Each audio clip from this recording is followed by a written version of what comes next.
Devil, my friend, in the words of the great Vince Vaughn, a slight quote from Wedding Crashers, it's HorrorCon season, baby. Now, of course, when it comes to you and me, it's always HorrorCon season. We always keep our calendars rocking and rolling when it comes to what we're doing as far as, supporting the genre, doing our interviews, and having an all around good time. But I'd also like to say that it's pretty safe to say that it's typically kind of a spring, late summer tends to kind of be the two specific areas of like the cons that you and I frequent. Of course, there's ones interspliced in the middle and stuff like that. We went back to Pennsylvania, which we're about to talk about, but we were in Pennsylvania not that long ago for, a con that we did and other things like that, of course. But we went back and checked out a new one for us, but a regular event that we frequent, in that this is basically the sister con to a certain degree of New Jersey Horror Con, with this one being Pennsylvania Horror Con, but still put on by Ryan, who we always appreciate his courtesies.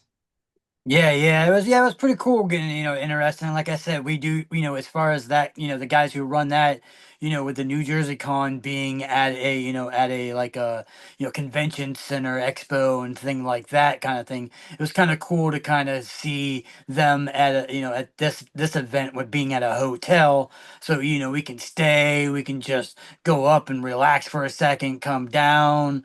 We took a little extra time to swim in the pool. Well, at least me and Mrs. Vamp decided to swim while you were just making sure we were okay and not drowning or no sharks came in. We Yep. did message our good friend Chris and see if he had any of his mer people around, but apparently they were not around. But anyway, yeah, it was cool. It was a really nice hotel. It was fun.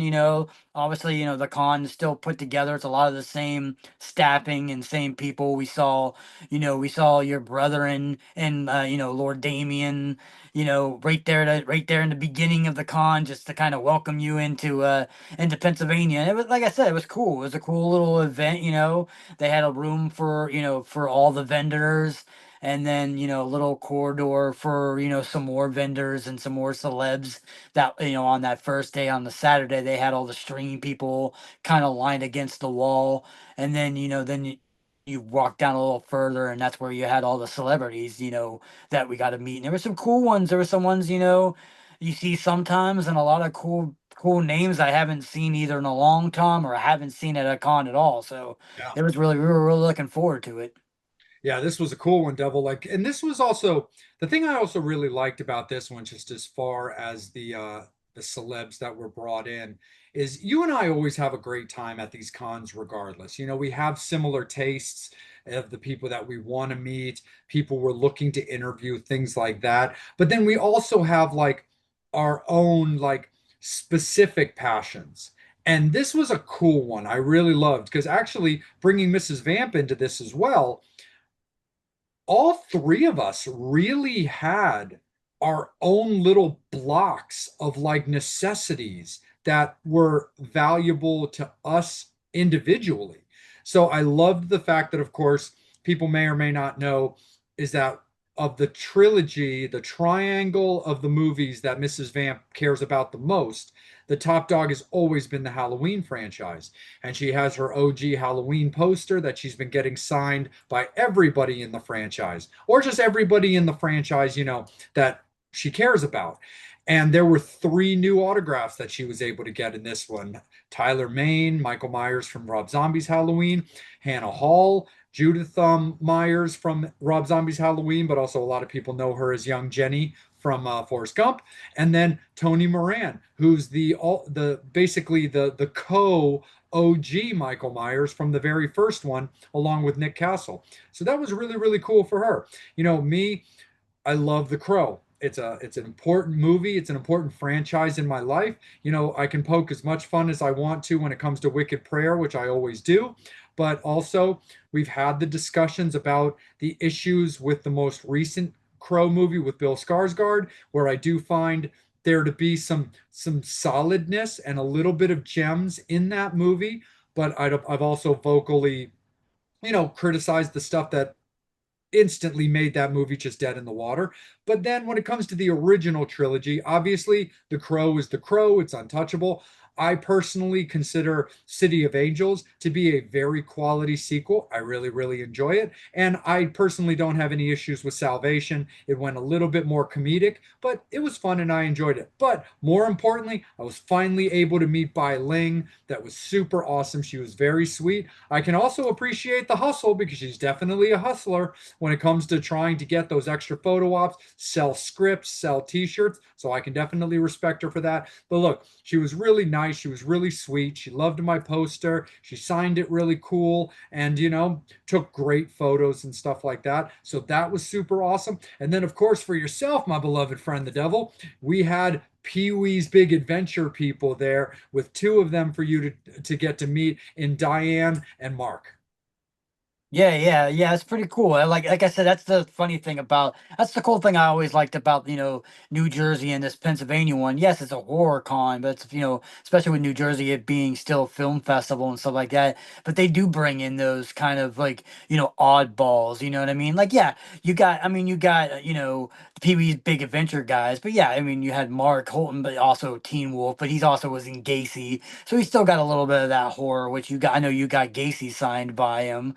And like I said, Diane had been in a couple other things, and she's been in a bunch of other stuff that's horror related, like Carnival, which kind of got a little bit of that gothic horrorness to it. Plus, like I said, she was the Penguin's mom in Batman Returns with our Tim Burton episode that we did. So it's she's very gothic adjacent and stuff like that to it. So it was cool. It was cool. I like it when they get these not necessarily with with these ones like for example, with the New Jersey one that's coming up in September, they got John O'Hurley. That guy, he's a game show host mostly. Right. So it's like it's just so cool. Like it's like my mom was like, "What the heck is he doing there?" I'm like, it's cool to throw in those little bit of pop culture kind of oddballs in there that necessarily don't have to be horror related, but somebody that people would love to go meet, and that's what I like about this with the the change of all that kind of stuff like that where they have. But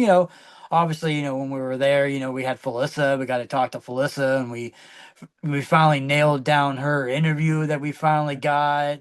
So she was really cool. We got to meet Lou Temple and talk Yes. about Devil's Rejects and talk about Walking Dead stuff, but also talk about his career and doing voice work and things like that. So he was super super cool to me. Like you said, we had Hannah Hall, so we got to talk to her about being in Rob Zombie's Halloween, but also a lot of people knowing her from Jenny from Forrest Gump, but not realizing when we were doing the interview that she's sort of out of the business now, Yeah. but sort of in the business still, where she's behind the scenes as a an intimacy coach and stuff like that I thought about that was super cool. yeah, so that was kind of cool to learn about that. That she kind of out. She does a little bit of movies here and there, but she's more out of the spotlight now, more into that background. But I mean, yeah, it was cool. You had Eric Roberts there. We didn't get a chance to really meet him, but there was a cool thing where I guess a young lady that somebody knew about was her birthday, and Eric was like, "Hey, she's getting ready to come in." Got all the celebrities chilling, and we were all waiting for her, and we all sang happy birthday to her, which completely surprised her. She looked around like, "What the hell just happened? Like, did I really have like a room full of celebrities sing happy birthday to me?" Which is just cool that you can have something like that where you can meet people and things like that. And like you said, we got to meet Bai was really, really sweet. We got to meet, a couple other people. We got to talk to the stream guys, which we talked to finally.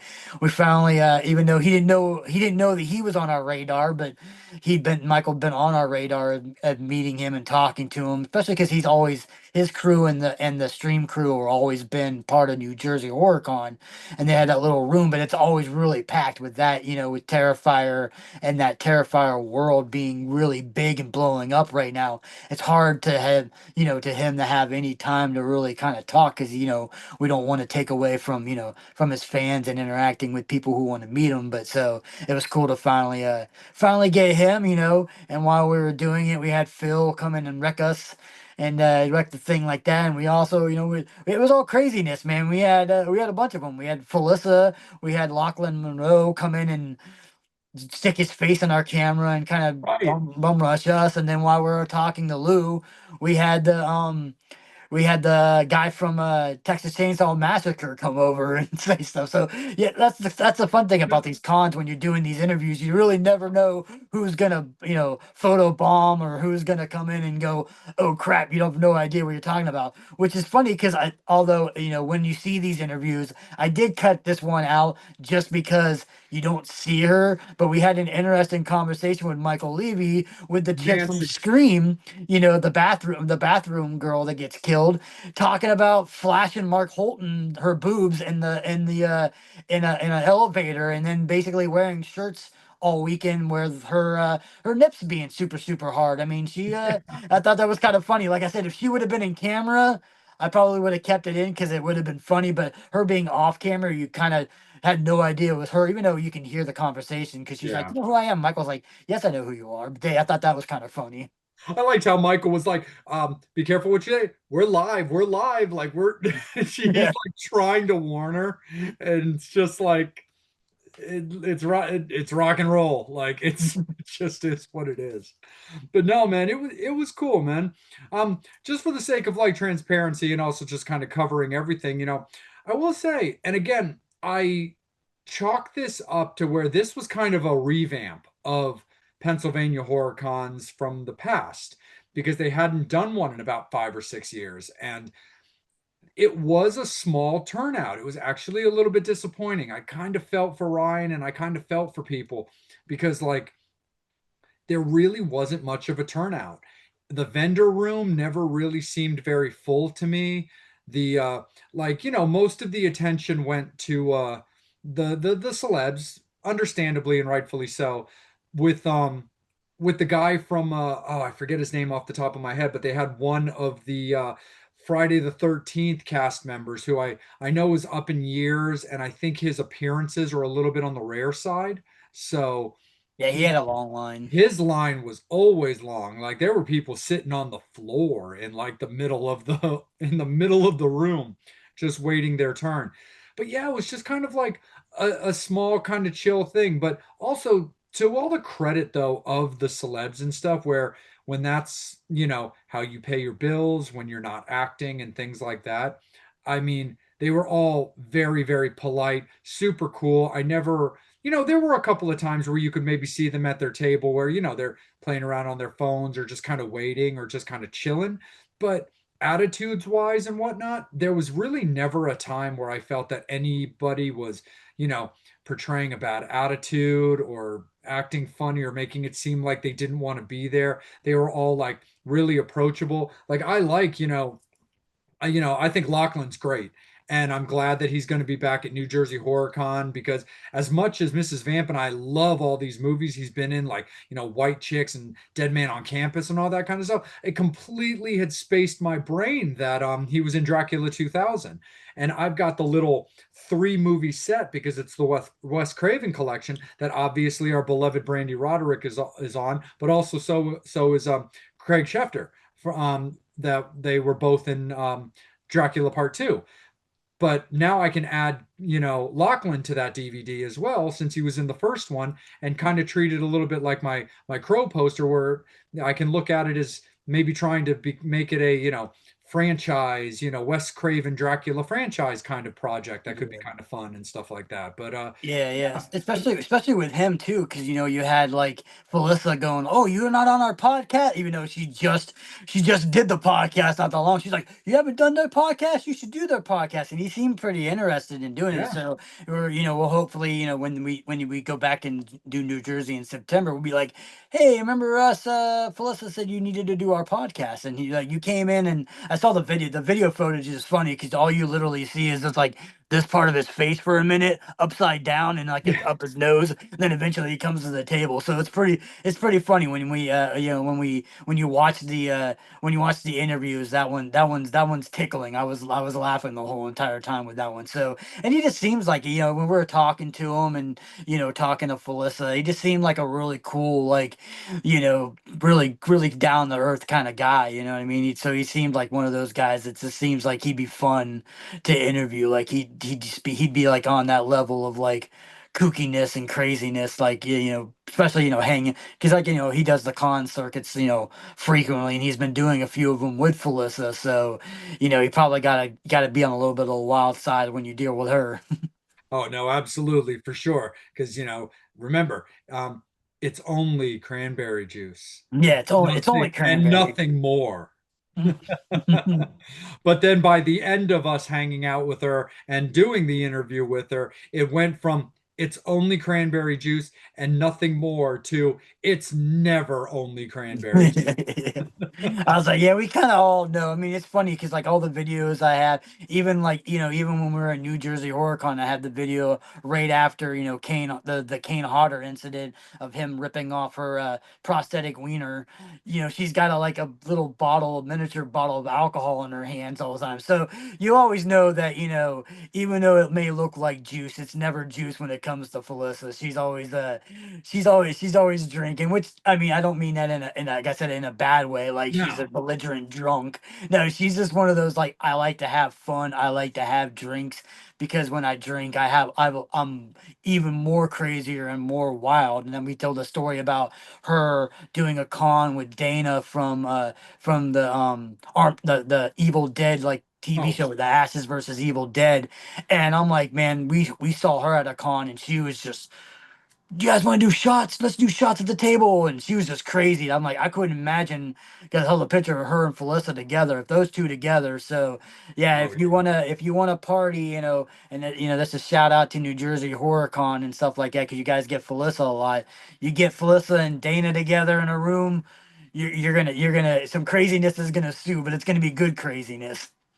Absolutely, man, for sure. And also a secondary like mini shout out on the Felissa situation was it was very, very cool to get her as basically the final autograph on, on my Forest Hills DVD, kind of our Forest Hills DVD from us, getting to work with Scott Goldberg and interview him, and that obviously is currently posted for anybody who wants to see it. But it was very cool where honestly I was content when I got that DVD at the show with getting it signed by everybody that was there. Obviously, Scott, the other producer, Chico, Nick. and obviously our buddy Nick, and I think there was a fifth person who I'm just kind of slightly drawing a blank on that I think was one of the like editors or something, but he was still there, of course, promoting the movie, and that was really really cool. And so I like the idea of something like that as well, where we had a very just we just had good fortune, honestly, at our last like three cons that we did with being able to meet the three big names of that movie, obviously outside of the late great Shelley Duvall, in that, we got to meet Dee Wallace and have her sign that. Then we got to meet Edward Furlong, and now getting to meet Felissa Rose. So it's very cool. And funny enough, I remember looking at it as you and I were walking back to the room or going to do whatever we were doing. They everybody, and this was not a suggestion of mine, or I don't think it was really a suggestion really of anybody in particular, because nobody said it out loud, but all of the autographs on the DVD have this very just cool way of like, circling around Shelley's head. Like there's not a single one that like goes like through her face or like into her eye or anything like that. And I just remember noticing it as kind of like a secondary little thing that I just was like, I don't think it was really on purpose, but at the same time, it's kind of cool that people almost kind of seemed like they were following everybody from before them and did that pretty cool little thing where that was just like, hey, you know, let's do let's not, erase the image of, the late Shelley Duvall's, final movie and stuff like that, which, again, I can't confirm or deny that that was in anybody's brain, but it is pretty cool the way they kind of silhouetted her her face on that video. Because I remember when Scott was uh was giving us the movie and was like, "Do you want the Shelley cover or do you want the Edward cover?" And I just remember being like, "Oh, dude." the Shelley cover. Yeah. Like nothing against Edward Furlong, who I love to death. Of course, Detroit Rock City, the Crow Wicked Prayer, whether I'm going to make fun of it or not is irrelevant because I care about the franchise. But Terminator 2, Pecker, so much amazing movies. I told him when we met him at a different con how much I loved his character in CSI New York because he played this amazing Shane Casey character, and I got way into though that series of episodes because his character was on like 5 episodes. Like it was very cool, and I was like super invested in his character. So I really enjoyed getting to tell him that and stuff. But that was definitely a very cool thing when it comes to Felissa, like having the ability to get the final big name on there just kind of out of luck because you really never know what cons are in talks with who or who's going to show up. I mean, yeah, there's regulars that are always going to be around, Kane Hodder, Felissa Rose, things like that. But yeah, just had good luck when it came to that because the Forest Hills thing for D. Wallace, for example, that was just kind of a cool bonus because I was committed to Three from Hell because I'm like, dude, she was Greta. She was that fucking bitch. I have to have her on my Three from Hell. No questions asked. Same with Mrs. Devil because didn't she get her on her Three from Hell Yeah. poster as well? Yep. Yeah. Yeah, yeah. I mean, that's what's cool about that. You're talking about Felissa and stuff like that, and with Scott in the Forest Hills, we got to talk to Xander from Yep. Crimson Harvest and all the Macabre Mountain or something like that. I remember he was in, but it was cool. We got to talk to him about them in the process of making the Crimson Harvest with Felissa Rose, and then he was right next to so we did a cool interview with him, but we were also next to the young girls who were in Crimson Harvest who were also Yeah. in another movie. It was like a set of twins, and we were talking to her mother about possibly getting them and onto the podcast so that we can promote their movie. And I saw that the girls actually got added to the September New Jersey Horror Yeah. Con. So I was like, oh, that's cool. I thought they were cool. I thought the little girls were pretty cool. They were in their like shining red dresses and stuff like that. I told her I was like, it had been really cool, just having twins. I was like, even if they were girl twins, even if they didn't like horror, I was gonna dress them up as the Shining Twins regardless. It's like Yeah. I don't care until you're 18, you will always be the Shining Twins for Halloween. Yeah. Love it. But yeah, I thought that was cool. It's like I said, we talked to that guy. I remember like the one guy was talking about like independent horror films, and we were talking to a guy about him like, I didn't know if you guys would be interested in talking to us. And we're like, yeah, we talk to pretty much anybody. It's not strictly just the big, Hollywood people, like the big Hollywood directors or anything like that. And like we'll talk to the independent guys because you never know. It's like, you look at the Terrifier, Damien and those guys were, the low total pole, kind of, not very big directors, and now all of a sudden kind of blow up. So you don't know, you can go and talk to, this independent film director at a New Jersey con or a PA horror con, and who knows whether or not down the road they're gonna somebody opts their film, or they get a big backing or something like that and become the next huge franchise. So it's like, so it's cool to talk to those people on those kind of level. And like I said, it's like, yeah, we might not have as much to talk about because we don't know much about them, but we've between me and you, with especially in the music industry, you get these new cats that just came out.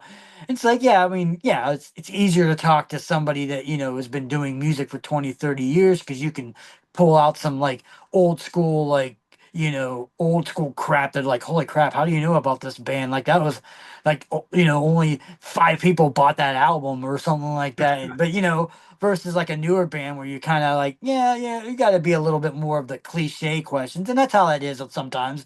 Even when we're doing our interview with the Forest Hills Yeah. guys, you know what I mean? We don't know much about, Scott and those guys. I mean, we had a little bit more interest in that just because we can talk about Shelley Duvall and all that kind of stuff like that. But it's like, I love, like I said, we just love talking to people who are passionate about horror films. And like I said, yeah, it doesn't necessarily have to be the biggest one. And like I said, we talked to these guys that were in the vendor room with Yeah. the Bushwick Witch or whatever it was. Was Oh, it called? dude.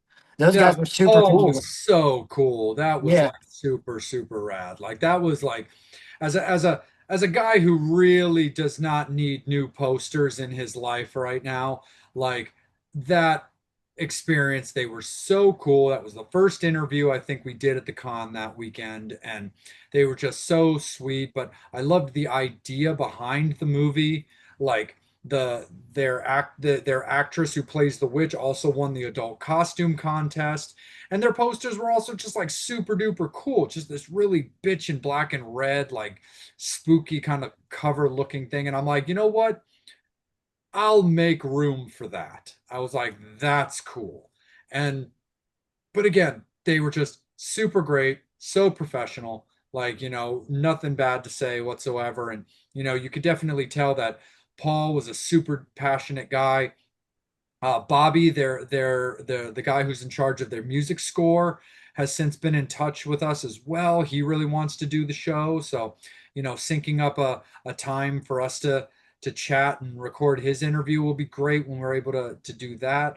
And then yeah, subsequently, because Paul has worked with Xander, that's what sent us over there. And Xander, he's definitely on a level of passionate as well. Like he was very rah rah. Even we were never going to forget about his interview, but like every time we crossed paths, it was always like, I'm not going anywhere. I definitely want to do the interview. I haven't forgotten about you guys. I was like, hey, no worries, man. We're here all weekend. We haven't forgotten about you either. We got you.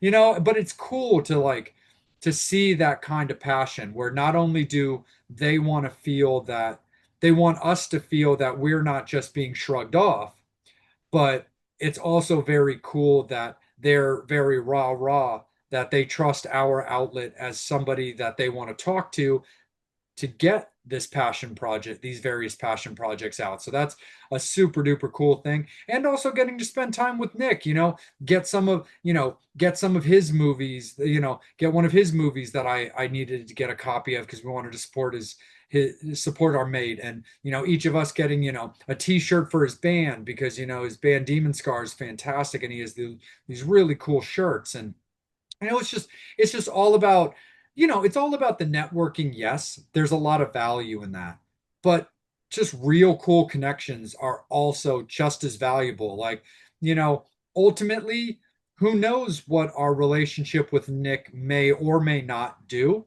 but that doesn't change the fact that that is just a cool cat that I enjoy having in our lives, because he and his daughter is such a sweetheart. They're just such good people. Yeah, yeah, yeah. That's cool, man. Like I like that she's at the cons with them all the time. They do a lot, they do a lot of photos and stuff together, and he's like, oh, you bought a shirt. Oh, you forgot to get this picture, and she signed the picture with her, with her and Nick together and stuff Yep. like that. So, yeah, I think that's cool. I like the fact that she goes to these cons and meets these celebrities and like is not, naturally like cool. You see her interacting with like I said, the two girls that were in the Crimson Harvest. She was hanging out with those guys, and then. It was just, yeah, it was a cool little thing. You know what I mean? It's like I said, I love the fact that I was at the hotel and you had uh you had Felissa out in the patio all night long, Yes.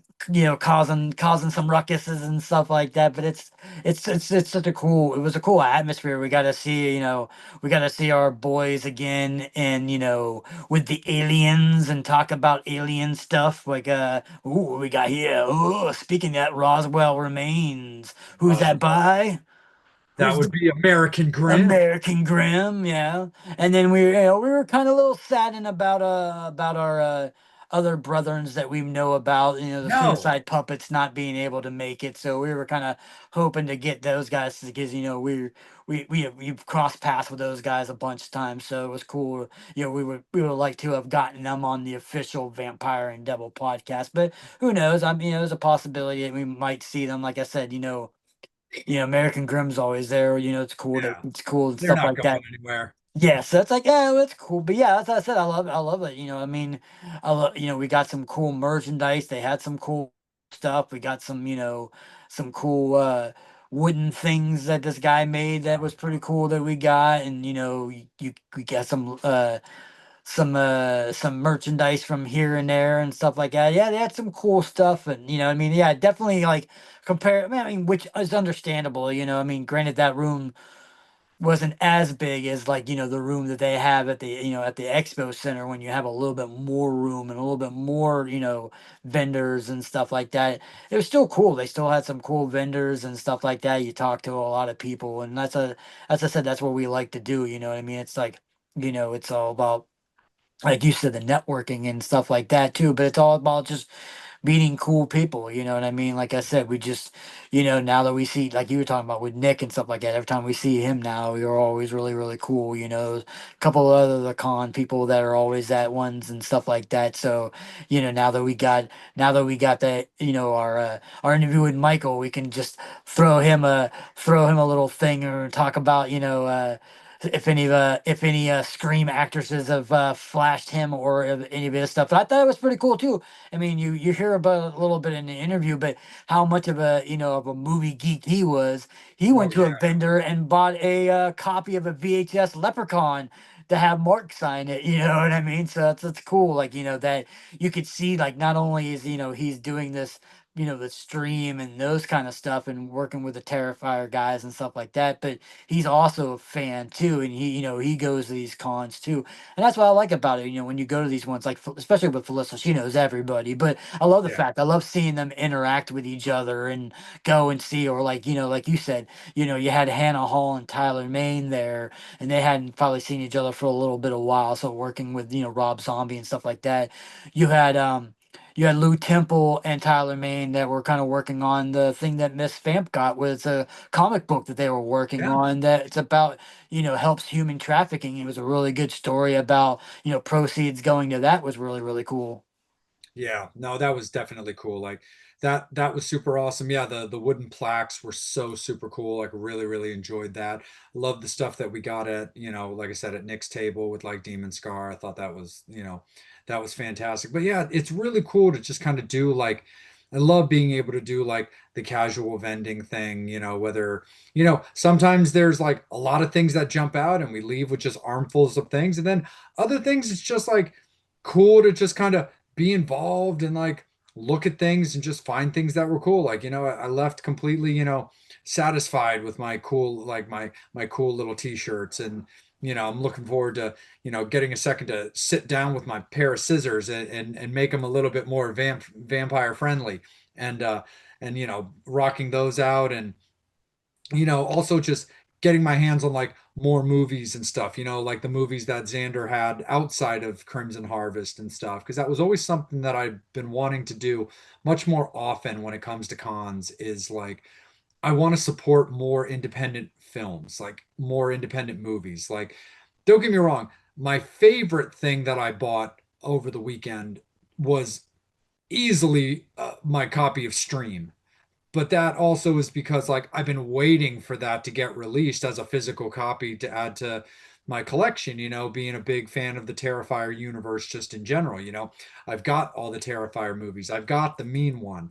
I've ordered, Screamboat, because that was actually, I didn't realize that that had since been released on Amazon, and one of the cast members of Stream had told us that. So, I've since been able to get that, and waiting for that to arrive. So like it was cool to finally get that copy, because you and I also talked to Mike about it both off the interview and during the interview, where it is very frustrating, especially as independent filmmakers, but that are also involved in a big franchise, where obviously the money that Terrifier pulls in allows them to put out the DVDs and Blu-rays like on a real schedule, just like a normality, that they're going to get scooped up, they're going to get bought, everything is cool there.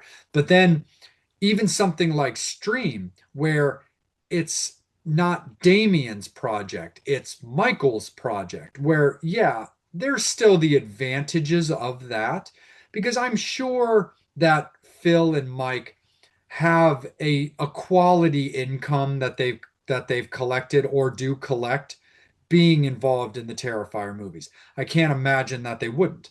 But that doesn't change the fact that like when you're doing your own thing that isn't backed by this already rabid fan base. It's still going to get a certain amount of attention, but distribution still becomes a certain thing. And all of the copies of Stream I'd ever seen on the internet were all like eBay copies for like $40. And he was just like, it's frustrating. He's like, because the fact of the matter is, the quality isn't going to be there. It's not going to have the special features that people want because I'm the only person that has those. Like a bootlegger may be able to put out the movie, but you're not going to get all the fun extra stuff because only I have that because I was the guy behind the camera for it. So, that's not shown in the movies. So it's not going to be on like a physical release. But I was definitely super stoked to get to have that and add that to my shelf because I just love that universe as like a whole, and so that's super duper cool. But yeah, Michael was definitely great. But yeah, just having a nice simple thing where it was like, hey, we got our wooden plaques, we got a couple of t-shirts, got some new movies, and met some cool people. All in all, what do you say, my devil? I'd say this was a pretty successful outing for us. Yeah, yeah. Like I said, I mean, as far as like I said, we got some quality interviews. We got some interviews with some people that were really, really cool. We got to talk to people that we've been trying to hang out with and trying to meet and stuff like that. We got some new people that we got to talk to, and we're looking forward to the next. Like I said, it was super excited because, like you said, we all three of us that were there definitely had our franchise and our people that we wanted to meet, and it was cool to finally, like I said, talk to Mark and talk to Diane about, about the Pee Wee, my love of being a Pee Wee Herman and stuff like that, and talking about Paul Rubens and things like that. So it was super nice to be able to get those kind of people in. I was super excited, the minute that PA HorrorCon, brought them in, and then it was like, I remember before, like we started, we were like, it was Mark and Diane were there, and you're like, yeah. And then once Biling got added, he's like, damn it, now we're sold. It's I'm like in. they don't even need to add anybody else. And like I said, I mean, they added some more people that were definitely excited. And like I said, they continue on. They keep on adding some more people. Like just recently for the New Jersey HorrorCon, they added Caroline Williams, which all of Fangs and Infernos know that in the better sequels, we both were agreeable of Texas Chainsaw Massacre 2 being a better sequel. So it'll be fun to talk to her about that. And the fact that she's a friend of a alum that we've talked to a million times with Wednesday 13. She's worked with Wednesday 13 a lot and done a lot of stuff with that. So it'd be cool to talk to her about that and, talk about, just making the film and doing all the stuff, plus all the great things that she's done throughout her career, other than Texas Chainsaw Massacre too. But I mean, that's going to be I mean, that's my love. I love that movie, so it's gonna be cool Yeah. to talk to her. And like I said, they're always still adding more people and stuff like that. I'm excited to see, what vendors are going to be there, what independent artists are going to be there, and who knows what the shenanigans are we're going to get into while we're there. But yeah, it was cool. I had fun at the PA Horror Con. It was good time. It was decent weather. Yeah. It wasn't too bad. It wasn't too bad as far as getting out there. The hotel was really good. I mean, the hotel staff was super nice. I mean, Really cool. for a hotel, I mean, most times, you had the girl at the front bench. She was super cool and super nice and stuff like that. And yeah, everything went well. Like I said, I mean, yeah, I wish that they, unfortunately, I wish they would have gotten a little bit more traffic in this, but I mean, maybe just because of that, growing pains of starting up back, the PA HorrorCon back into it and things like that. So I'm hoping, hoping to get to continue it, but we know it, it's gonna be a banger and a fun one here in a couple more weeks when we go to New Jersey for the New Jersey HorrorCon in September. So we're definitely looking forward to that. Absolutely, man. So that'll definitely be a good one. So overall, man, Pennsylvania HorrorCon was definitely a great one for Vampire and the Devil. We had a really good time when it came to that. Really stoked to continue on building our relationship with the overall PA/NJ HorrorCon family. They've always been so good to us, and we're definitely looking forward to it. And also, Devil and I are rattling a couple of ideas off of each other as well about possibly being involved in New Jersey HorrorCon in a certain way full time. So, if that announcement comes to fruition, Fangs and Infernos will make sure that you guys are the first ones to hear about it. So we'll see how the dominoes fall when it comes to that. But overall, PA HorrorCon, a great success, a really good time by myself with Bai Ling, the Devil when it comes to the Pee Wee Herman people, and Mrs. Vamp when it comes to the Halloween franchise. So overall, really, really good time. Definitely looking forward to seeing if they do another one, if they keep it on like a smaller scale, or if they're able to build it up to something in the ballpark of what New Jersey HorrorCon is as well. So we're definitely looking forward to seeing to it, and definitely looking forward to putting this out for all of you guys to get to enjoy and hear about our experience and follow it up with starting to release all of the interviews that we did for that experience over in PA HorrorCon, because again, it was fantastic and these conversations were great. Man, we could have sat with Lou Temple for 2 hours. That dude wasn't Yeah. really in much of any rush to get rid of us. He was having a good time talking to us, but at the same time, he did have some fans that were starting to like creep towards the table. And at the same time, they are there to make money, not fully just talk to us. So Devil and I always wanted to make sure that we respect the guest time when it comes to that. Same with Felissa. Could have talked to her all night, but similar situation. When the fans start to approach, as much as they were having a good time, we definitely want to honor their time as well of getting to meet their heroes. So that's going to be it for us when it comes to Pennsylvania HorrorCon. A great time by myself, great time for the Devil, and we look forward to seeing what the future brings. Thank you so much, Fangs and Infernos. We really appreciate you guys. But if you love what we do, we really would appreciate you guys supporting us as well as supporting our friends Mark and Lizzie when it comes to rockandhorror.com, because that is the only place that you can get official Vampire and Devil merchandise. We got t-shirts, hats, hoodies, tanks, a lot of fun stuff for you guys to choose from. So definitely check it out. Rock and Horror, ROCK, the letter N, and horror.com, and go to the Vampire and Devil collab at the bottom of the listing. Or just check out our Facebook page and click on Shop Now, and it'll take you right there. And of course, when it comes to the con circuits, everybody loves to spill the tea. When we do our interviews, there's plenty of tea to be spilled. So make sure you're checking out our friends at Brutalities for all their great flavors, because they also have a flavor, I think a couple of flavors involved with Stream, which is very, very cool, of course. And then if you like it hot like the Devil, Coney Island Saucery is the way to go. Fucking Slayer. They've got their super hot sauce with the Rain and Blood that they do with Slayer, but they've also got a lot of great hot sauces when it comes to stuff they've done with the Trailer Park Boys as well as Fallout. So a lot of really cool things. We absolutely love everything that Aaron does when it comes to Coney Island Saucery. But make sure that you guys are checking out everybody that we collab with, everybody that we have partnerships and sponsors with, because we've been very, very fortunate that there are quite a few so far that really enjoy partnering with us, and we really enjoy partnering with them. So make sure that you check out the other details of things like the Salem Witchboard Museum, as well as like the Buffalo Bill House. A lot of very, very cool things. But take care, Fangs and Infernos. We look forward to coming on a little bit later and telling you all about what's going on with New Jersey HorrorCon, and then following it up with our experience. But take care, be good to each other, and we'll see you soon. Horns up. Fangs out.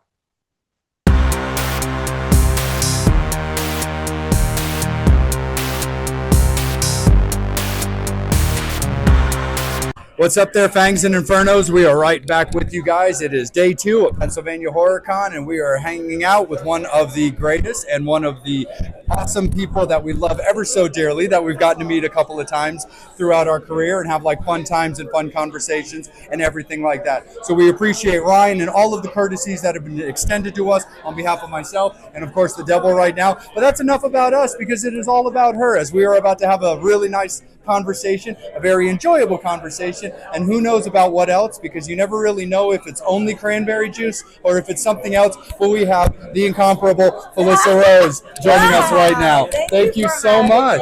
Yeah. Thank you. I appreciate it. It is an absolute pleasure. Thank you so much. And it is never just cranberry.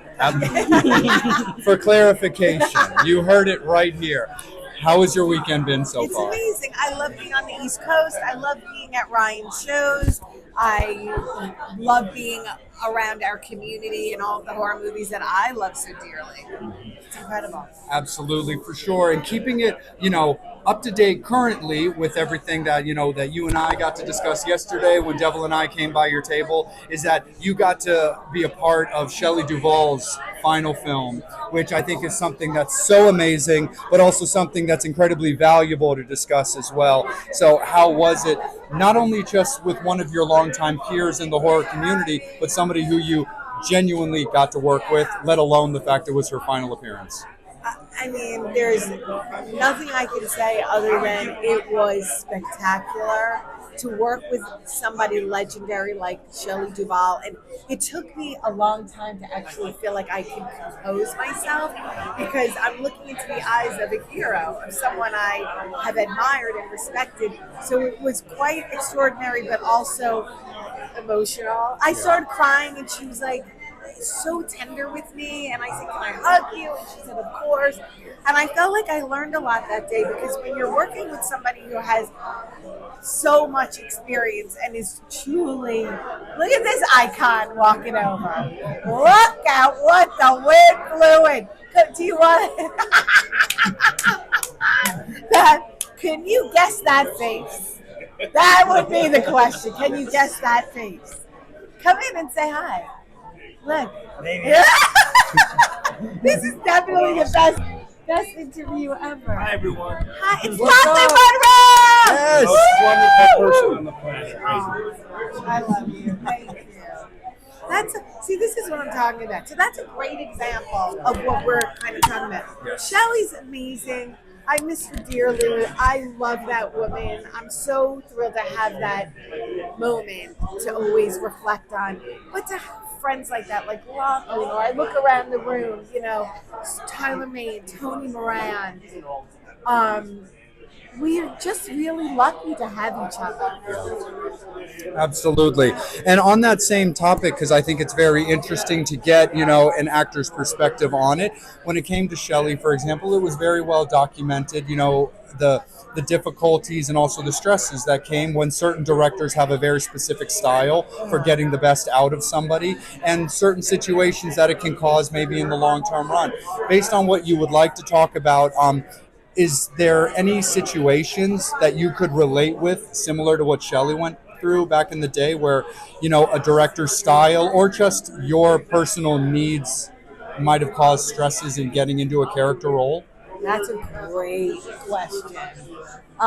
So you always hope once you take on a role and you're working on a project, prior to my working with the amazing directors I've worked with, there's always a big conversation about what's expected because certainly they have a vision, a creative vision, and I want to fulfill that.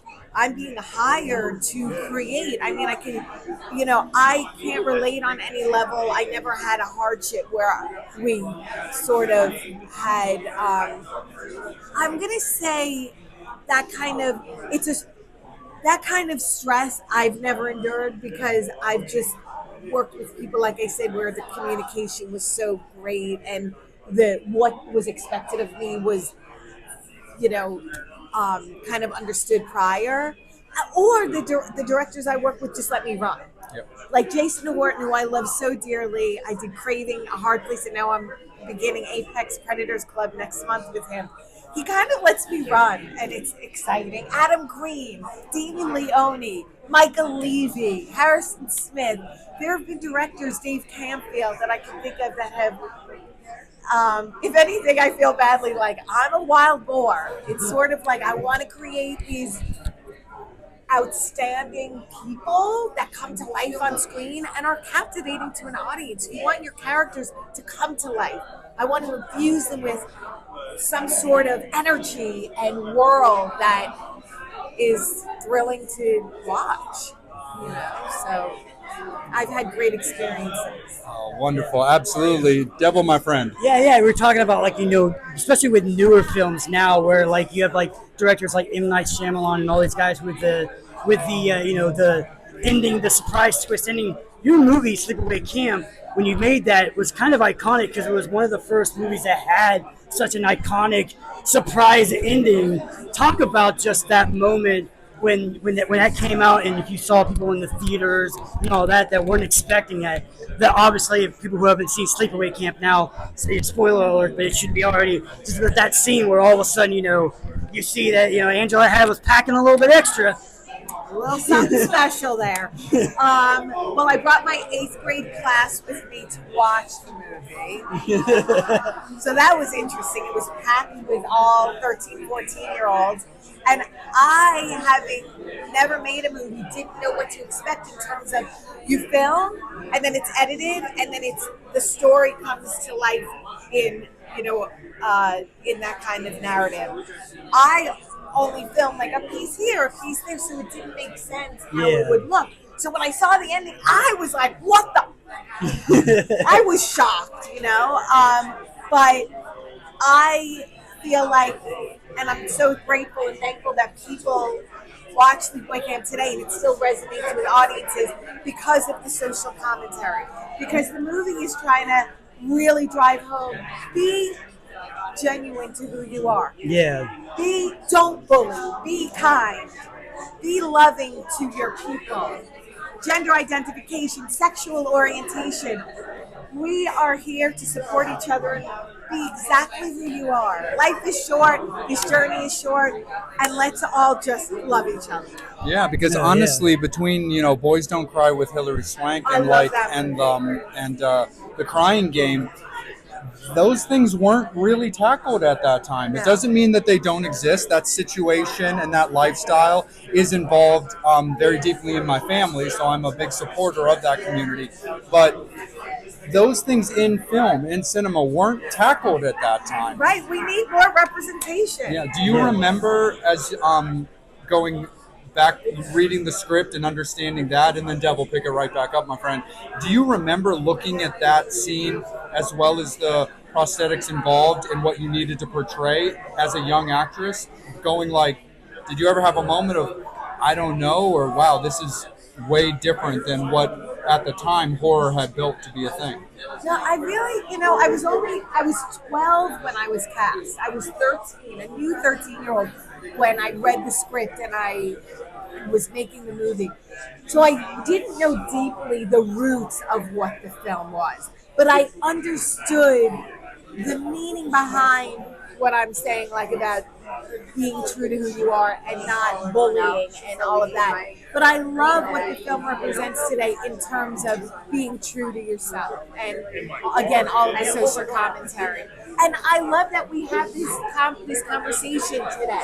Yeah. If that's all Sleepaway Camp does, I am so proud for that. To have the conversation, to have representation, and to make sure that we continue. Yeah. And even like you said, especially people who know you, you're like considered the con circuit queen. You literally every weekend you're at another con, and you're a con. You're always plugging that. And being like seeing you with your fans and stuff like that. Tell about that experience of like that first time you've ever done a con to versus now where you've kind of like a seasoned pro of doing these con circuits. Aw, you guys are so sweet.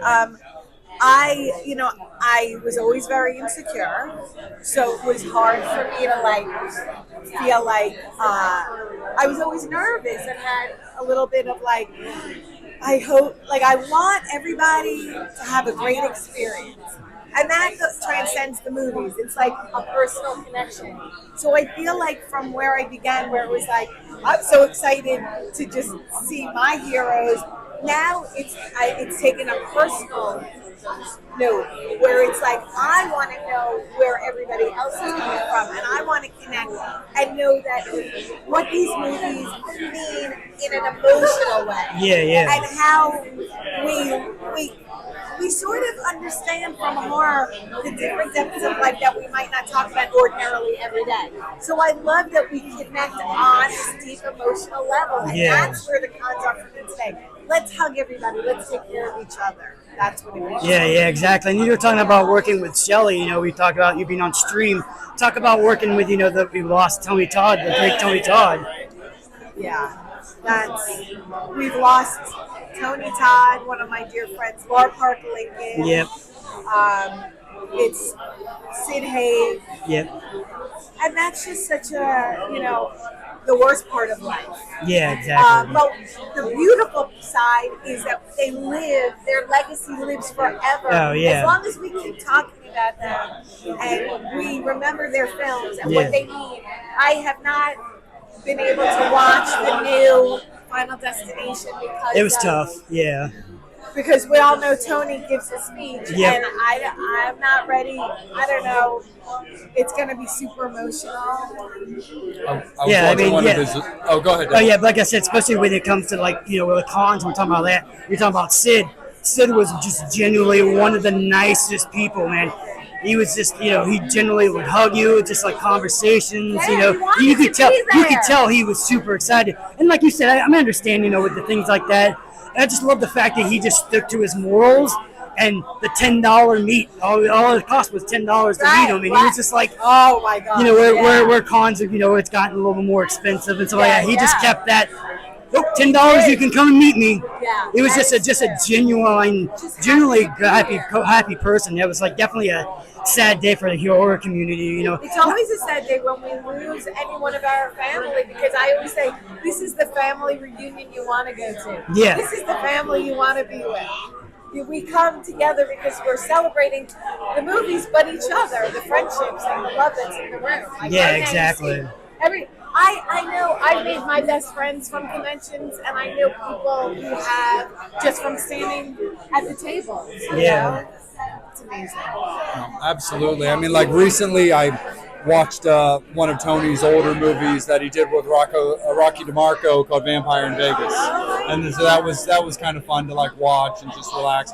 I love the Final Destination series, but I'm also kind of the same. Like, I haven't watched it yet. Like, I'm good. I'll watch it. I'm excited to see how it all ends up, but I'm also aware of that moment in the movie too, to where it's kind of like, let me take a moment when it comes to that one for sure. Yeah, I'll watch it. I'd like to see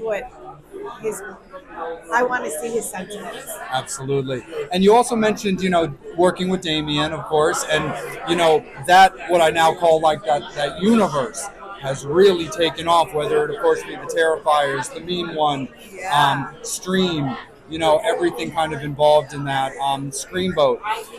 How do you look now at that franchise building where they had the first movie? Of course, there was so much excitement with Terrifier 2 that you were involved in. Now there's a third movie that's already out to the public with a fourth movie coming out. As this universe continues to grow with popularity, how do you look at yourself being a member of that community now? I feel so freaking grateful, and it's not because like the movies are outstanding. Let's call it what it is. Yeah. It is a group of people who have more creative juices and passion than anybody, and I am so happy that it's happened to them because they are good people, like in their hearts, good people. I love that I have a family. Yeah. I love they're my family. They were here yesterday. Being with them, all we do is laugh. All we do is like, it's just good love. And I am all for it. I'm here for the love. Yeah, and you've had a little bit of like, time with that too, because you're talking about working with Damien, working with Terrifier. You also got to work with Adam Green in the Hatchet series and stuff like that, and like his that and stuff like that, and then the resurgence of Joe Bob coming out and you being the manual dick expert and stuff like that. It's kind of like between the Hatchet, between the Joe Bob, and between that the resurgence of Felissa coming out into the world again, and people getting to see you and stuff like that. So it's awesome. How has that been like to kind of get back in that into that huge limelight? I guess with the horror community and stuff like that, working with those kind of series like that, with Hatchets, with the Terrifiers, and stuff like that. How's that been? Working with this new generation of horror. It's unbelievable. And to add to that, so Joe Bob Briggs and Dead Meat, James A. Janice and Chelsea, they have the kill count. Yep. They put a big spotlight on Sleepaway Camp, and I always say between James Janice and Joe Bob, they hit two different demographics. Yeah. Of like, watch Sleepaway Camp, and I thank them because people have started to watch it. They come to the table and say, I watched it because of Joe Bob, or I watched it because of James Janice. Yeah. And that just really like blows up my heart. But also like being a part of like the fact that Adam Green cast me or Damien for me, cast me. is like, it's just so unbelievable because that's our contemporary horror. Yeah. So to be here and to see like the old school and the new school, it's beautiful. It is so lovely. Yeah, yeah. It's Yeah, I mean, amazing. Devil's an old school Joe Bob guy. Like, I have a lot of No, respect yeah. for James with what he does. Like, that's also thing is like, Love, you know, love. we don't shy away from the fact that like horror talk shows, horror, you know, podcasts and things, you know, aren't a new thing, you know, and there's a lot of them that you can watch. That's one of the reasons that Devil and I really like what we bring to the table, where we stay a little bit more old school wrestling style, where it's like in our characters, like being a vampire, being a devil, not referring to anybody's real life names except for the talent that we get to talk to. But I love what James brings to the table with his just personality, doing his things like the kill count, where he does such a great job breaking things down. And then I love the idea behind this many kills, this many women, this many men, this kill per time frame in the movie, Yes. which I think is a very unique thing. Yes. Where it's like, Yes. I've never seen somebody break it down to where you average a kill every 6 minutes or every 12 minutes. Yeah, yeah, and even with Joe Bob, you know, when he does it, you know, it's you got you got slash food, you get the food. He talks about how many breasts are in the show. Right. If there are no breasts, he's like, what the hell kind of movie is this? And then you got Darcy getting involved, of course. Our and- Darcy, who we love so much, who brings so much love for the genre and beauty and intellectual, just her knowledge on all these films, incredible.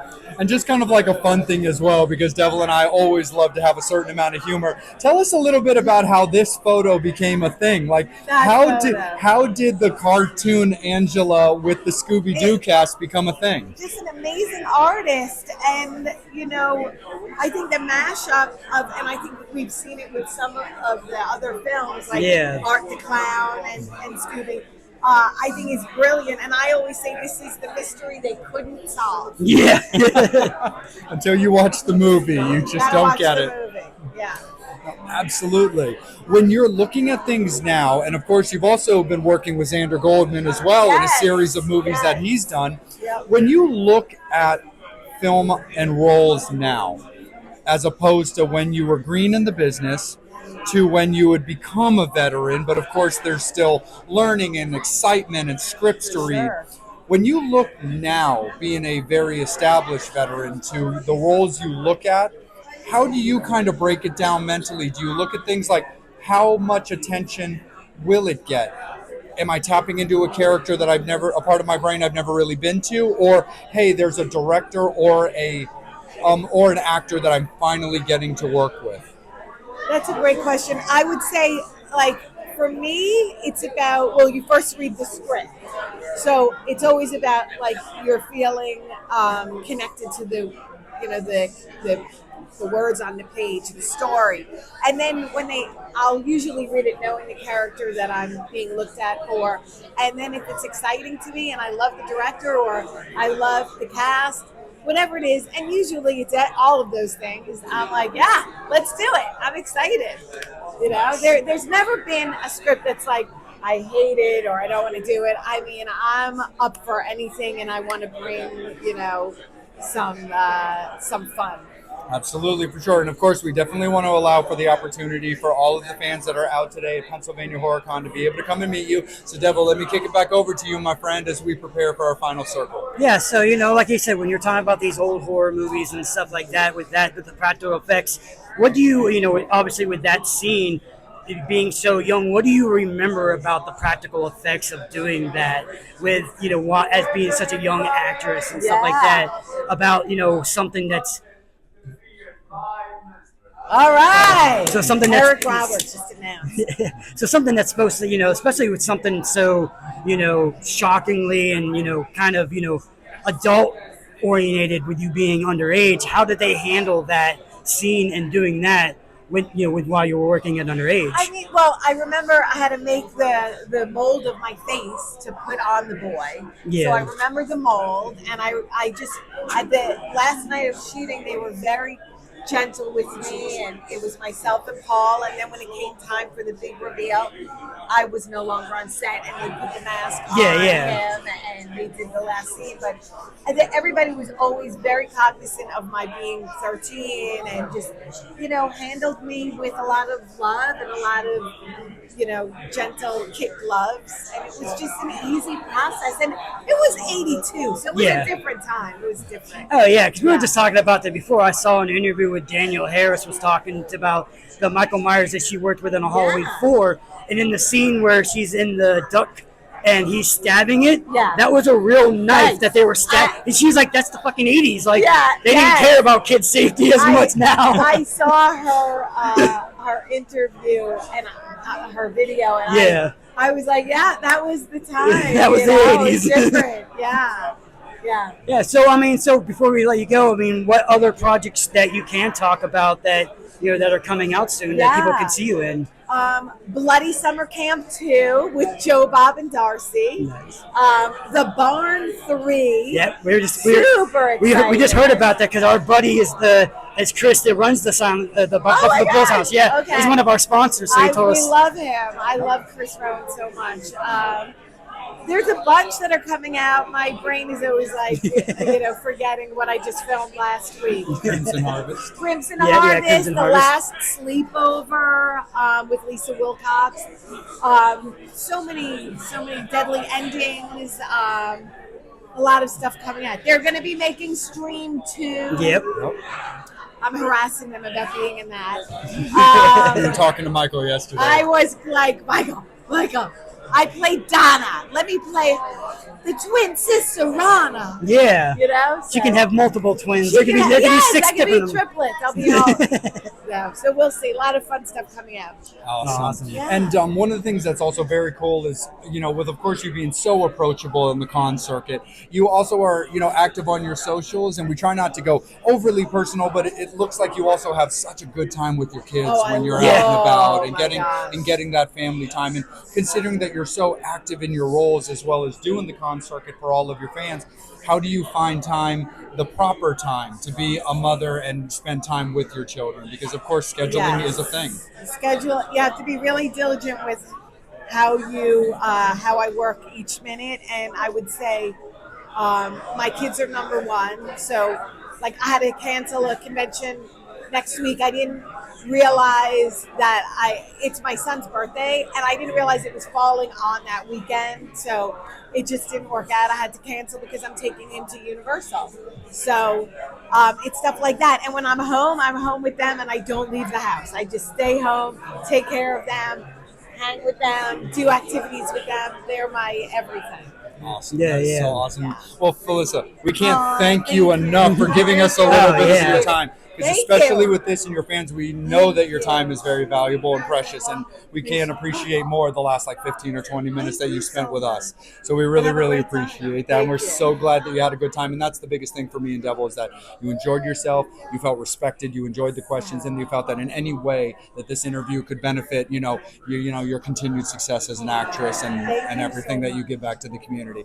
So Fangs and Infernos, thank you guys so much for hanging out. We really appreciate you guys being so awesome and so supportive of all the great movies that our actors and actresses get to rock out with. So thank you guys so much. We'll be back at you, but we're going to say goodbye right now when it comes to us hanging out with Felissa. So I'm Vampire, he is the Devil, but more importantly, she is the Felissa Rose. And we will see you guys real soon. Horns up, fangs out.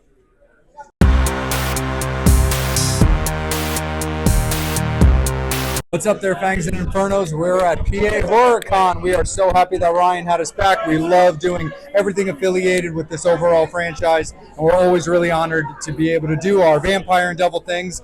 And we are very, very excited to continue that on right now, as we've been very much looking forward to talking to Michael for a little while. But of course, with the success of Stream that we're going to get into, and all of the other successes in his career right now, we've finally been able to narrow down a little bit of time with him. So again, Michael Levy, thank you so much, brother, for giving us a little bit of time to hang with you. I'm honored to finally be doing this. I didn't realize you guys were trying to track me down for this long, but we're here, we're making it happen, and I'm honored to be on. Oh, no, absolutely, my friend. And honestly, it really has nothing to do outside of the fact that, like we said, off camera when we were saying hi earlier was that like when with some of the venues that you're with all of your colleagues and castmates, they have like private rooms, and again with the success of the franchise, you get lots of fans, lots of people to meet, and Devil and I know a thing or two about understanding when patience is a virtue.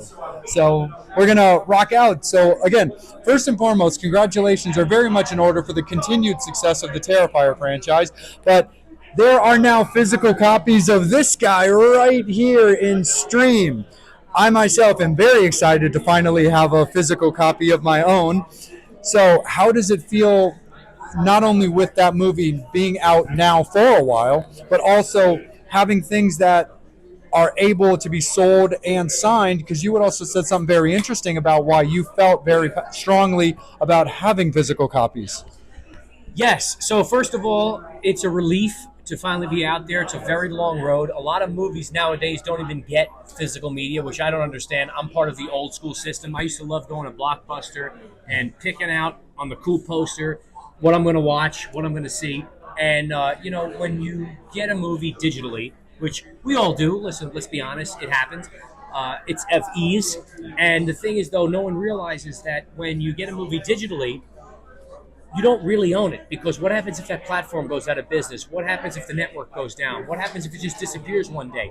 It's gone forever. The only way that you actually physically own something is you can hold it in your hands. It's tangible. Here it is. It's mine. No one can take it. This is it. Also, I think when something is on digital, they can change it. They can update the file, right? Whereas here, this is it. This is how it's meant to be. This is how it was should be preserved. So I'm very strong in the physical media world. And a shame is that a lot of movies don't do that, but we made sure for our fan base, for our products, we needed to have physical. Finally, it's there. It took a long road, but it's a relief that it's finally out, and we're proud to finally have it available for our fan base. Absolutely. And also when it does come to physical media as well, with movies that not only get a lot of traction or have a very rabid fan base, like, for lack of a better term, the Terrifier universe does have, you had also mentioned before that, like, you do have to deal with some of the sadness out there when it comes to like bootlegging and things kind of going out and about when it comes to movies being released.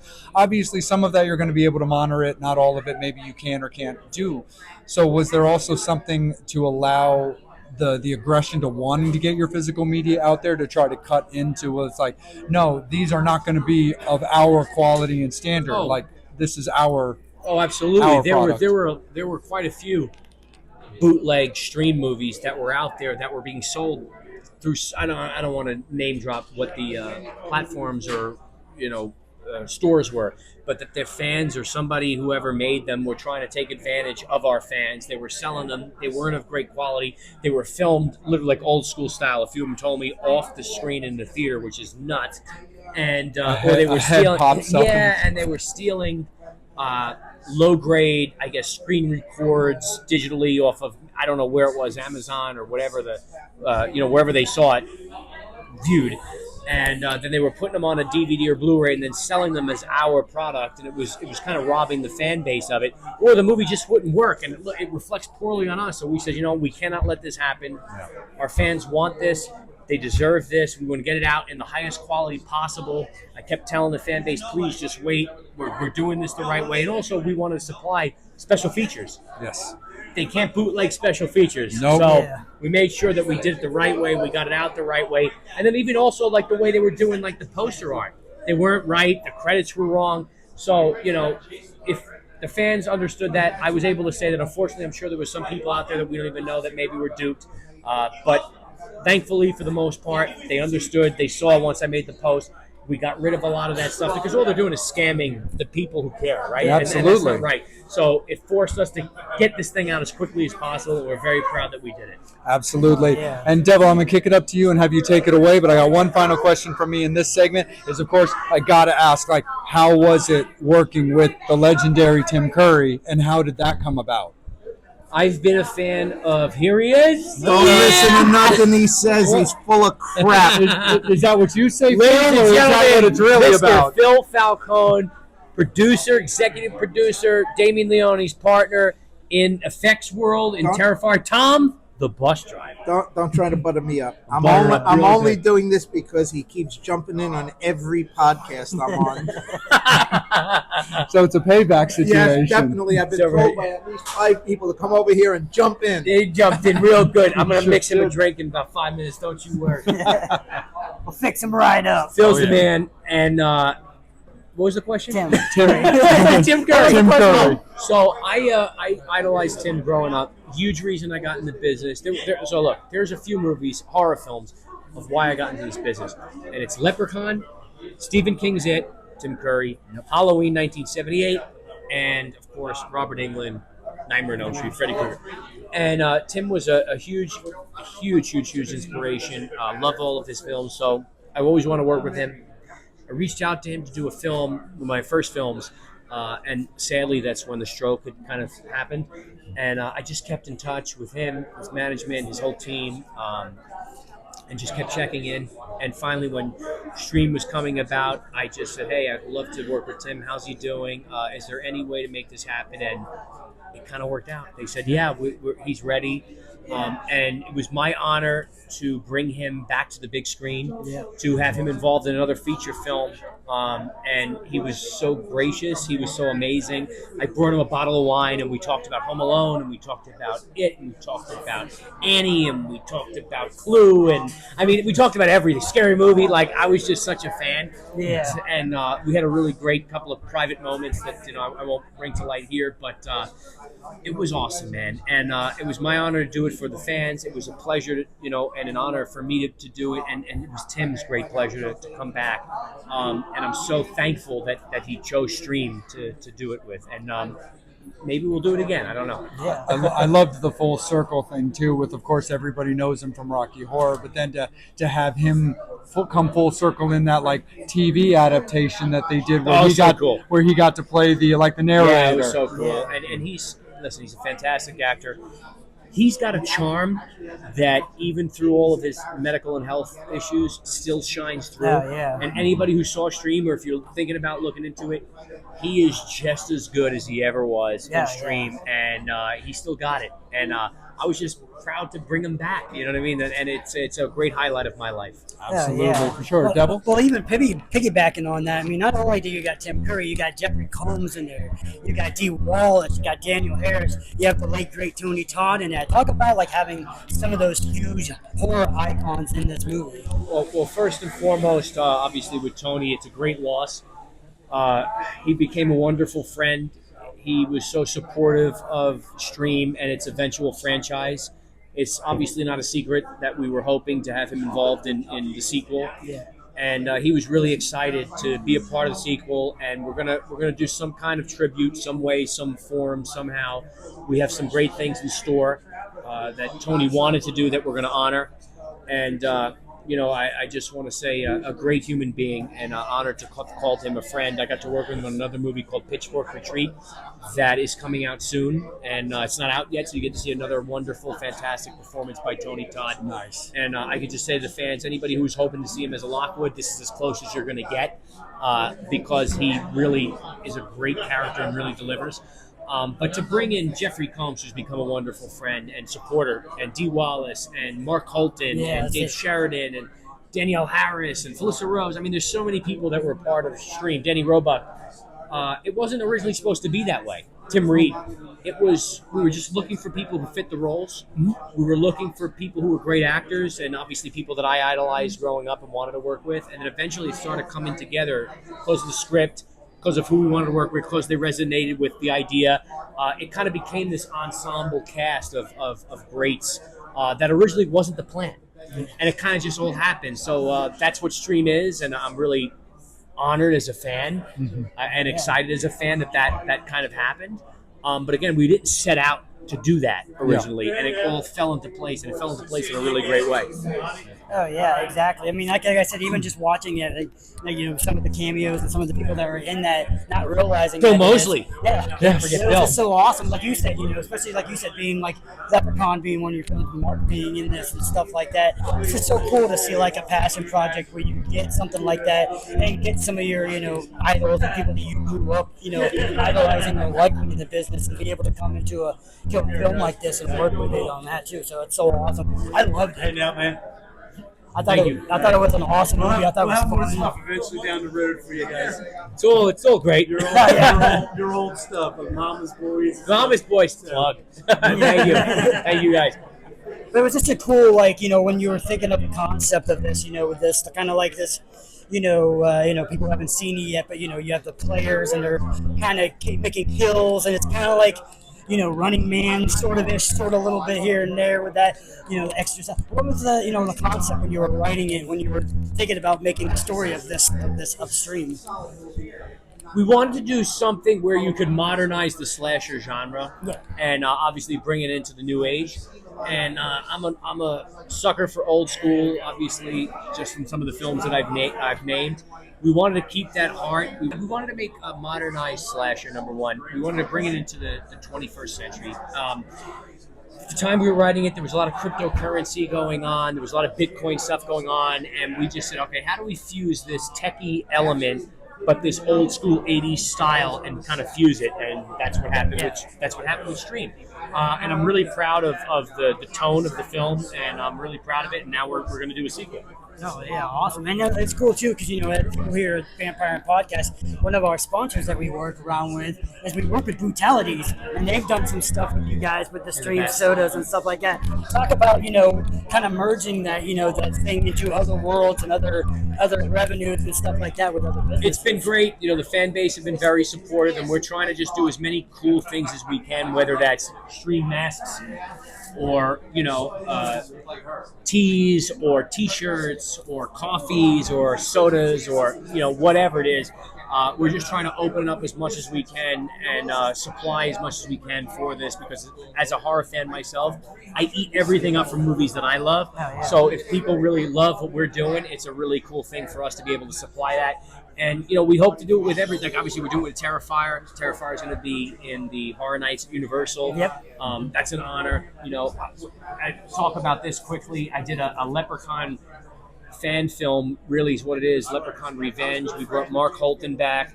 We got Lyndon Porco from the newest versions. We're hoping that Lionsgate's listening. We'd love to be a part of. I'd love to direct a new Leprechaun movie. And we did what our tone would be.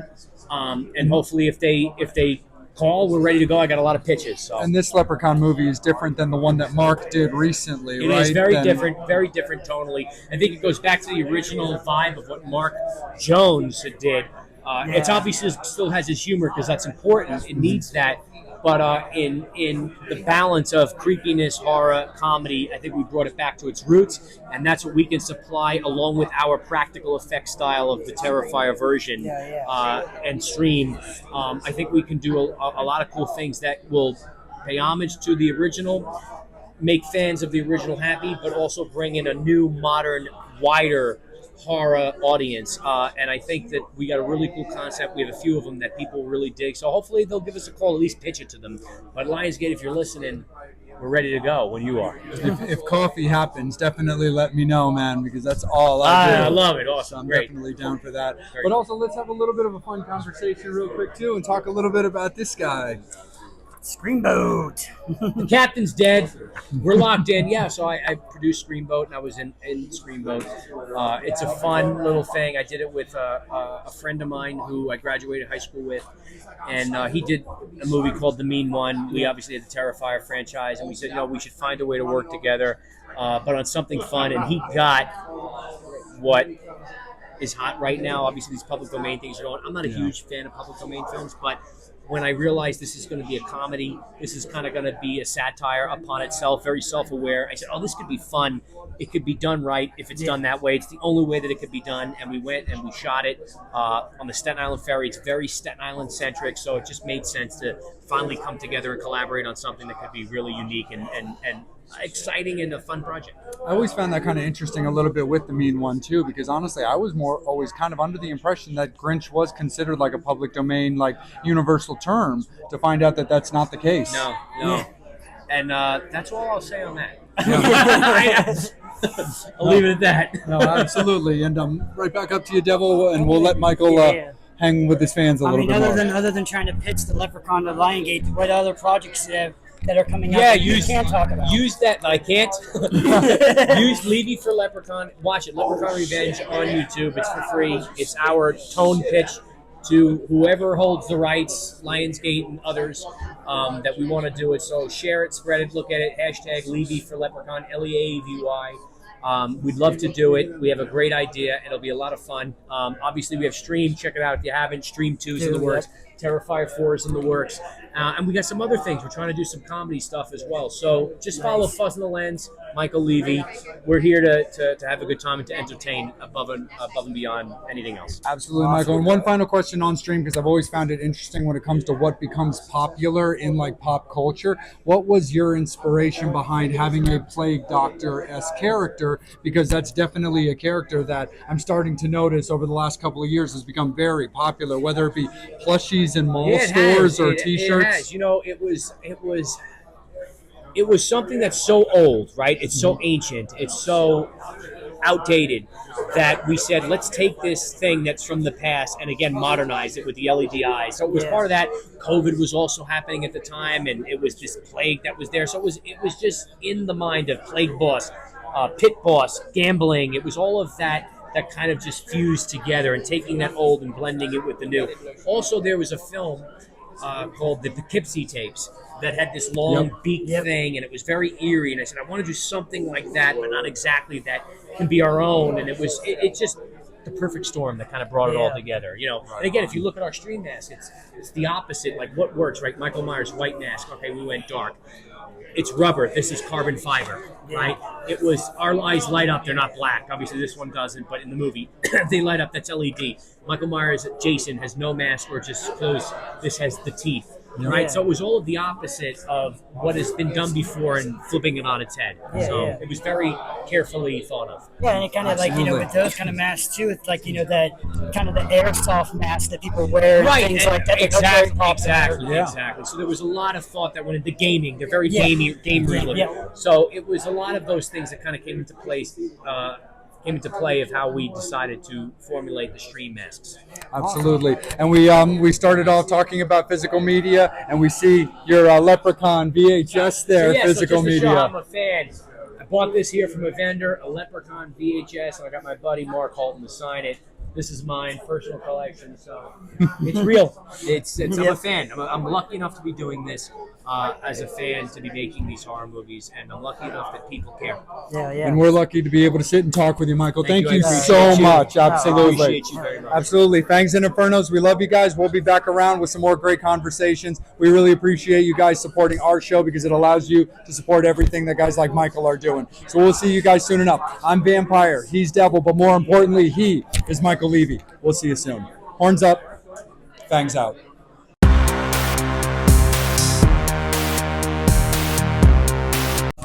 What's up there, Fangs and Infernos? We are right back at you. We appreciate all the love and support that you always show to Vampire like myself and Devil, my guy, about everything that we do, especially when we get out on the con circuit like we're at right now. We had a great earlier conversation. We're going to get back into some more great conversations here at PA Horror Con. And we're talking to our good friend Paul, who we have been like hanging out with all day and getting to know. And he's got an amazing like short moving into like a full length that we're going to talk to him all about. Well, first and foremost, Paul, thank you so much for showing us the love and the courtesy about wanting to talk to us, man, about your movie. So we got to talk a little bit about, the Bush Hill Kill witch. And let's talk all about it, man. So first and foremost, you're here at Pennsylvania Horror Con. And what was it about this con in particular that brought you out to talk about your movie? I've been friends with Ryan, who runs the show forever, and I love the independent film festivals that he puts on and stuff. My last film, Hunt, Chase, Kill, we premiered it down in Atlantic City, and it won some awards and stuff. So these guys are like home for me, and of course, a con like this in the local area is not just a con to me, but it's like a gathering of all my friends and my people. So I wouldn't miss these for the world, man. Absolutely. So, of course, when you got Bush Kill Witch, talk to us a little bit about, how your brain worked on like designing that movie, and you're currently shooting it and filming it.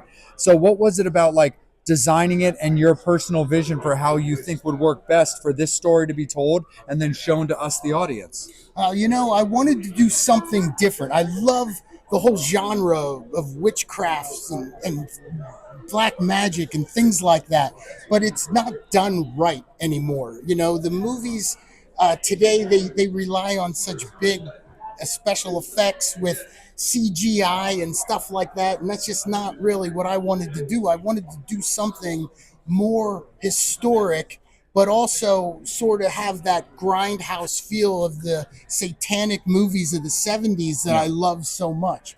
So it was a little bit of wanting to do that, but then also there is really a folklore story about the Bushkill Witch. It really happened.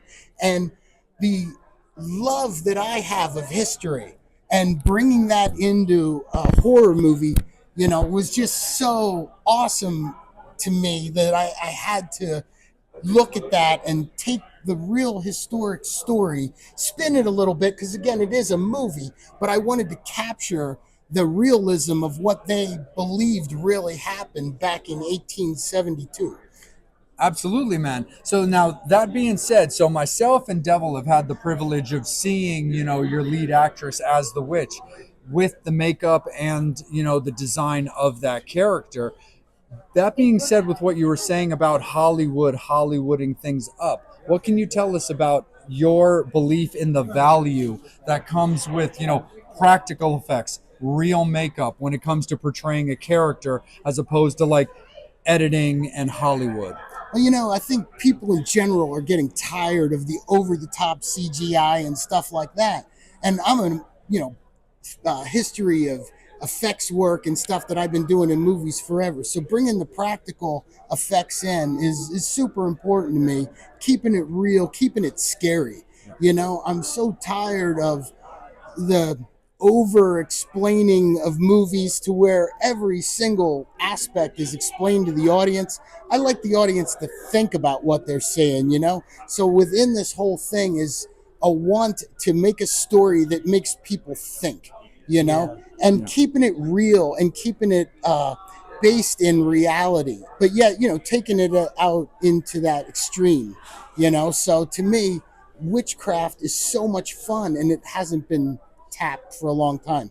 So that's that, the chance to make a movie about something based in realism is just too cool for me. Yeah. Absolutely. Yeah, Devil? and you were saying, with the practical effects and stuff like that too. You were talking a little bit. We could talk about it now with you putting, to being a blacksmith and actually making like real weapons. Where everybody nowadays in horror movies, it's flimsy, it's shitty. You can definitely tell where these are real weapons that you have to use real muscles to use. And talk about using that part of that, the special effects and using your skills of being a blacksmith and being able to make those kind of weapons. Absolutely. And like one of the big featured things that is showcased in this movie is a magical athame knife that I made, and of course it's made with real bone and forged with love, and it's something that you're never going to find anywhere else because this came from me, and it is a real legitimate weapon.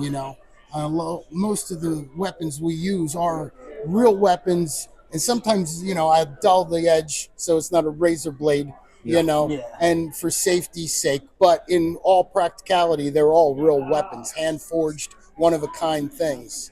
Yeah, is that something that because you talk about the blacksmith, is that something you've done for many years? Have you been like a weaponsmith, or is that like a newer passion project? No, I first started when I was young, back in the early 90s. I apprenticed for 2 years with a Civil War reenactor who did everything in the same style that they forged in the Civil War.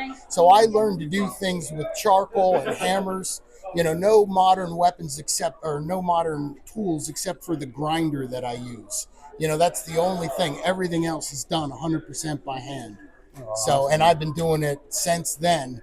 And I do swords, I do weapons, I look at historical weapons, love to recreate them, maces, war hammers, and then, my friends and I like to kind of test them all out. So it's not unusual for someone to bring over like a giant chunk of meat with bones in it or something. Can you cut this in half? Sure can. Let's go. You know, Yeah, man. just fun, living the dream. You know. Totally. Do you ever watch any of those like modern shows that they're doing with that kind of stuff now? Like I think it's called like Forged in Fire they or had that something. show. Yeah, I Forged was in on that Fire. show. You were on that nice. show? Yeah, Oh, it that's was so fun. cool. And they wanted me. The show has gone through ups and downs. With some seasons they produce like 32 episodes. Other seasons they produce 4 episodes. Oh. And they just now got a block of episodes that they're making for the History Channel, and they actually reached out to me and asked me if I was available in September to be on the show, and I had to tell them no because I'm working on too many movies right now. I got time to do it. Yeah. But I've been Yeah. on it. It was a fun show. Yeah, I like Oh, those right ones. on. I like the ones where people would do it and they have to like go out and really test their weapons while Yeah. they're like the little competitions where they got to go through all that stuff like that. You get these guys that are like, oh yeah, my weapon's the best thing I've ever made, and he doesn't even get past the first round. You're like, well, yep. Yeah, yeah, that's the kind of stuff that my friends come over and we do in the backyard over at my house. We'll even hang a deer carcass or something like that. Yeah. And, yeah, it's just a good time, you know. And all my stuff goes through those kinds of tests. I've made wall hangers for people, you know, but I like to make real weapons, functional, real combat ready weapons. No, yeah. Yeah. When it comes to directing a movie and putting together a project like you're doing right now with Bush Kill Witch, what is it about the side of your brain that you feel you have to tap into as a director that differs from something you would want to see as like a fan? Well, that's a good question, actually. You know, again, it's all those things that I've grown weary of watching modern movies, you know, and then of course, anybody that's going to get into directing and writing and trying to make a story, it's the story you want to tell, you know, it's that love of storytelling and doing something that no one's ever seen before. You know, that's what it's all about. To me, a good movie is one that the next day you're still thinking about, you know, and that's my goal, is to make things that are not just the regular run-of-the-mill produced nonsense, but to make something special, you know. And if nothing else, man, this has been the most fun I've ever had, working with the people that I've worked with, the actors, and just the whole process. And I'm like in Hunt, Chase, Kill, and even the Legend of the Bush Kill Witch, I wrote it, I directed it, but I'm also shooting this, I'm editing, I do all the sound engineering, all the color correction, everything, you know. And Bobby Cara, who is an awesome dude, I know you guys know who he is, and he's working with me with the music and everything. It's just an amazing experience all the way around, you know, doing this. Do you, because when you were saying all these tricks and hats that you were playing, do you play the Kevin Smith role and also act in any of these movies as well? When I can. I always drop a little cameo in of myself. So like in Hunt, Chase, Kill, I was the reporter, you know, and then it's all about, you know, trying to be somebody else. You know, I want to do a part that when my friends see it, they all laugh and be like, I can't believe that's you, you know. So I got like glasses with magnifying lenses to make my eyes look different, hid all the hair, combed it, streaked, you know, hair, suit, the whole nine. But then I also try to be somebody else, you know. In the Bush Kill Witch movie, I'm actually playing the demon at the end. So my guest appearance is the devil at the end because, you know. Asshole. Yeah. The devil always wins in the end. Says you. Yep. So, and, you know, I love the whole process, though, of filmmaking. And I've done, you know, independent films. I've done a lot of studio films and things like that, you know. And I've been very, very lucky and blessed. You know, but now I'm tired of doing other people's movies. Yeah. So it's like, you know, I just gotta tell the stories that I gotta tell, you know. Absolutely. Yeah, especially when it comes to like movies like that, because you look at like you know the independent guys. You even look at like like Damien and those guys with the Terrifier. You know, independent film that blew up more than what you would expect. You know, even like the Blair Witch movie. You know, you go to independent, it's still the biggest grossest independent film ever made, from how much money they spent to how much money it's made. So it's cool to see that, like, you know, it's like, you know, when you're doing these independent films, it's like, you know, you're grinding and you're hoping, you know, you can get this and stuff like that. But it's still cool that horror is getting that little bit of nod where you can still give guys like that, guys like you, that you never know. I mean, who knows? There could be the next project that could blow up like the Terrifier franchise. Absolutely. And again, you see it with the Marvel movies that are coming out and these big DC movies and everything. And they people are tired of that. They want to see the independent stuff. Yeah. Oh yeah, I've no, got you're it good, real dude. quick. I'm just trying to. Those are ours, bro. Yeah. Nah, no worries. Oh no, they're Yeah, good. no, they're I'll just cleaning cut up it the out. table. Yeah, And we were all up in your zone there. The one thing that's also kind of fun, especially when you look at something like the Bushkill Witch, and this is going back to an episode that Devil and I had done back in our first season, is that when you look at something like what you're doing with this, and you're talking that old-timey witch storytelling, how do you look at a movie like The Witch that Robert Eggers did? Oh, I love that movie. Right, because That we movie talked to about me, that. Yeah, huge inspiration. I love it. And what I really appreciate about that is he told the story as it was told back then. I mean, that's the most historical account of what they believed witches were. And awesome. Absolutely love it. One of my favorite Halloween movies. Black Phillip. My neighbor's got a black goat now. I'm always like, it's Black Phillip. I want to steal him so bad. I bought the little Funko they did so fast. I was like, I have to have this. That's a huge inspiration to me. And again, loved that movie so much. So that is a big part of it, to bring that element that he captured.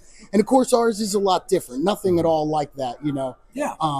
But it's the inspiration that it makes you want to do it. No, absolutely. Like, my only real thing, and this was something I discussed back when we had the episode and The Witch was featured on, it was like my only real problem, and again, it wasn't specifically about the cast, because I thought they did an amazing job, but I'm actually from Salem, Massachusetts. I'm from New England completely, so like, it's just stuff that I notice. My only real biggest problem, and I'm a huge Robert Eggers fan. I genuinely love what he does.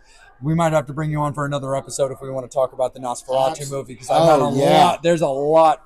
We don't have enough time for me to get into talking about the Nosferatu movie.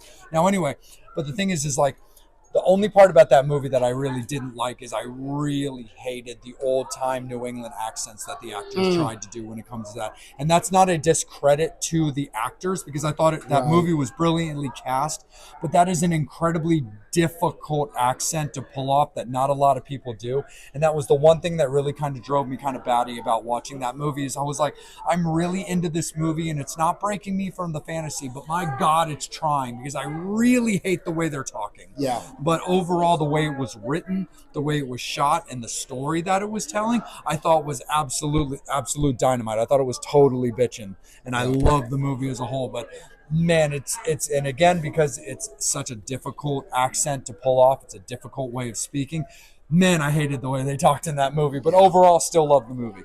We in the eastern Pennsylvania area where this story in Bushkill, the settlers were all German descendants. So it was a question of, do we want to try to use accents, And I was like, you know what? No, we're not going to go that route, because again, most people, if you weren't from Salem, you'd never notice the accent.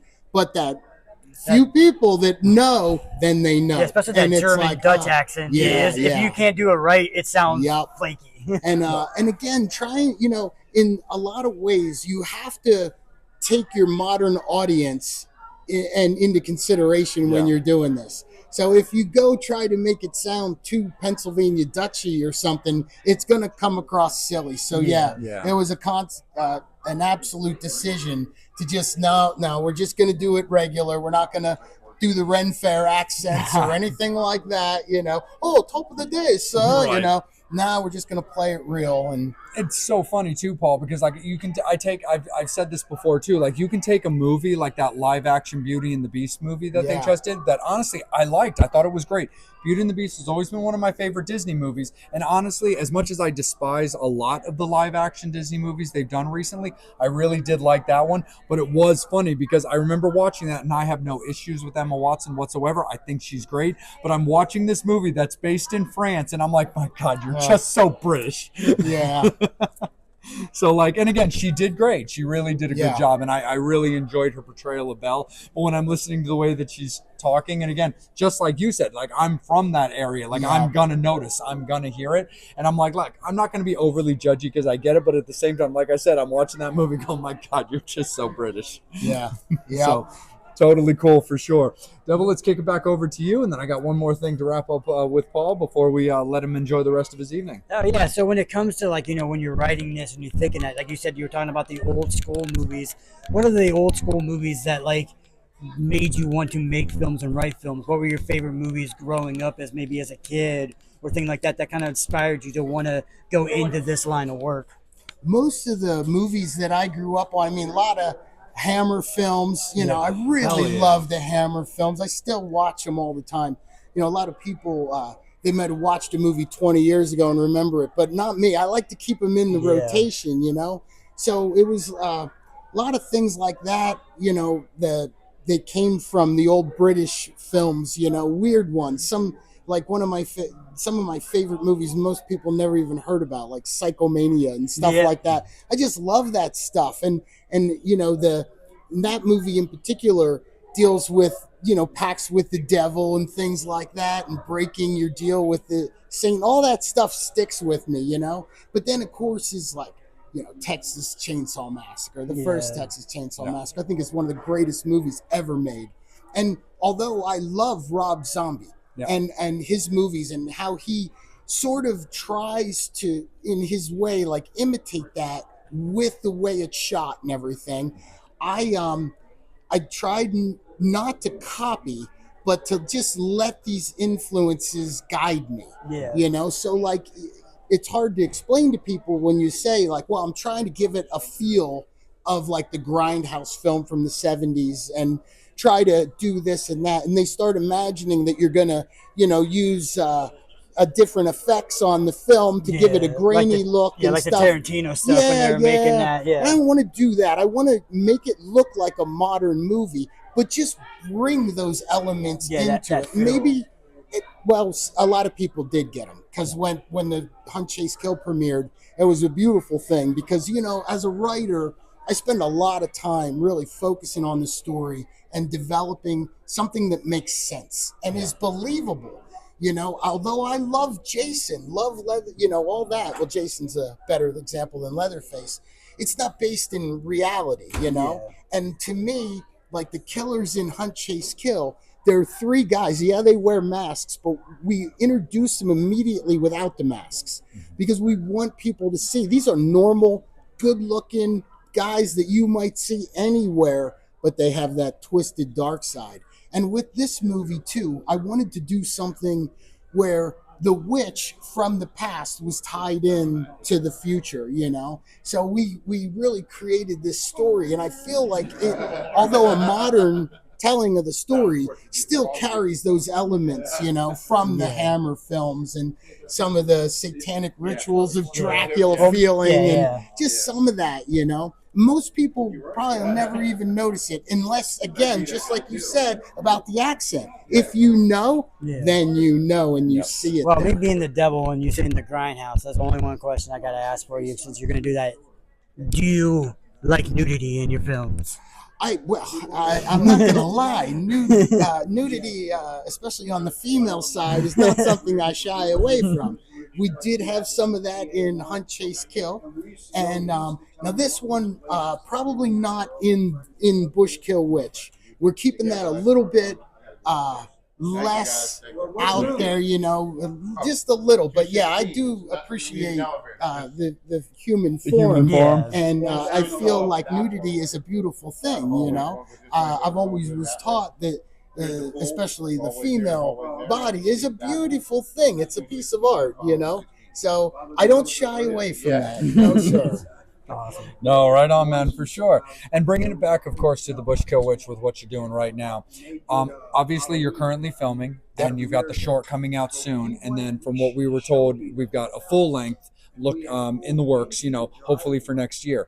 But based on, of course, what you're allowed to talk about and what you're allowed to announce at this point, what ultimately right now would you say are like your goals and what you would really like yourself to see the film and the films between the short and the full length achieve between yourselves, your crew as actors and actresses, as well as just the fans and the, the horror just populace, the general populace that'll be seeing your film?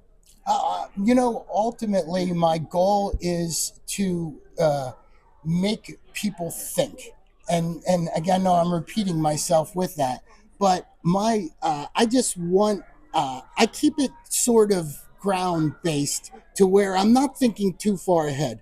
Right now, I think about making this, completing this, getting everything done with it, and putting it into the universe. And then I just like to sit back and watch. Now obviously, as a filmmaker, you want as many people to see your film as humanly possible. You always want that viral element where people are talking about it like, whoa, check, you got to see this. This is different than anything I've ever seen before. So that is a big part of it, creating something that's not been done before, and making it good and make sense, and again, grounded in reality. I'm not saying that I wouldn't do a film about a supernatural Jason or something. And, there are elements of that, demons and things, but we all know they're real. Yep. So it's all grounded in reality still. I'm just taking it to a theatrical level with what we're doing. Absolutely, for sure. Well, Paul, it's been our absolute My pleasure and pleasure. honor that you took a little bit of time out of your day here at Pennsylvania HorrorCon Thank to you. talk to us a little bit about your films, man. And we really, really appreciate Devil, it, man. thank you, We're brother. super Thank duper you. excited. Fangs and Infernos, we really, really appreciate you guys tuning in and hanging out with us and showing Paul and all of his crew so much love when it comes to his upcoming short. So we're going to see you guys real time and make sure that you guys are checking everything out, supporting them on their socials and everything like that. But we'll be back with you for more fun at Pennsylvania HorrorCon, man. You guys have yourselves a great rest of your evening, and stay tuned for a little bit more of what we've got going on. But as you guys know, I'm the vampire, he's the devil, but most importantly, this is Paul. He is the man, the director behind the legend of the Bushkill Witch. And again, thank you so much, Thank you, brother. brother. We look forward to and best of luck with everything. Take care, Fangs and Infernos. We'll see you guys soon. Horns up. Fangs out.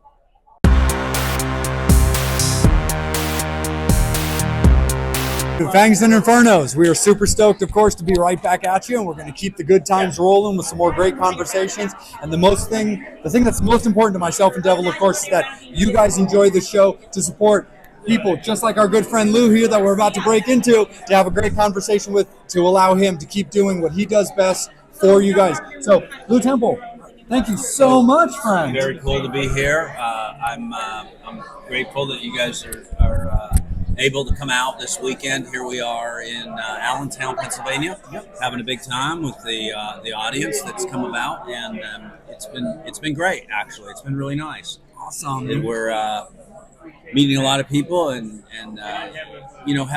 people have their collections, and they want to complete their collections oftentimes. So I'm signing a lot of Devil's Rejects, a lot of Walking Dead, obviously, a lot of Halloween, interestingly. So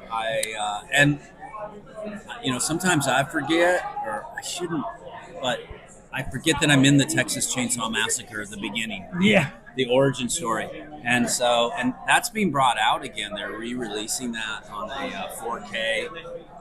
Company out of London is doing that. So I'm happy to be part of all of those franchises. So looking forward to being part of maybe a new franchise that isn't so new, but maybe something like Terrifier I should do. Yeah. I think that would definitely be awesome. That's kind of up in your neck of the woods. Yeah, because you were here with your Halloween, of course, peers, with yourself, right, and Hannah and Tyler, the man that killed you both. Yes. And man, he's such a nice guy too. Yeah. It's usually how it goes with those guys. I think so. It's always the quiet ones. There's a rage that's burning in there. What's great about Tyler too is he's a really capable and skilled actor. So he's not, just a big guy. He's somebody that has artistry, and he brings that to his Michael Myers, which I think is wonderful. No, absolutely. And of course, you were gracious to add to my collection, of course, with the Devil's Rejects. Right. And you took care of course, Mrs. Devil with Walking Dead. Yeah, we're just trying to make everybody happy. That's the main thing. These things, I really like to have the audience kind of attend and have an experience. So we talk a lot. I try to connect with where they're from and who they are and what they were doing when I got killed, for instance. When I was shot in the head, where were you sitting? What happened? Did you throw the remote? Oh no, not Axel. Or Adam Banjo in the midst of the fight. Were you rooting for us? That we were gonna beat Otis, or with Michael Myers. Why did you keep playing with his masks? Didn't you read the signs? Read the room.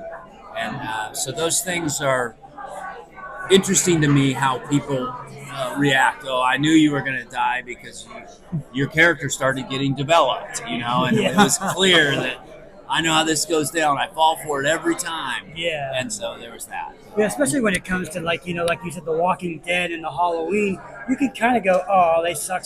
You knew the Devil's Rejects, that everybody was like, yeah, you were not voting for not living in those. When it comes to Otis and Baby, all the fans want to see them kill as many people as they can. That's part of the geography, isn't it? And so, and we had Otis. It was 2 against 1. We had him. I don't know. Yeah. He slipped right out of our fingers. He's like an elusive running back. He just found his hole and did it. Dang it.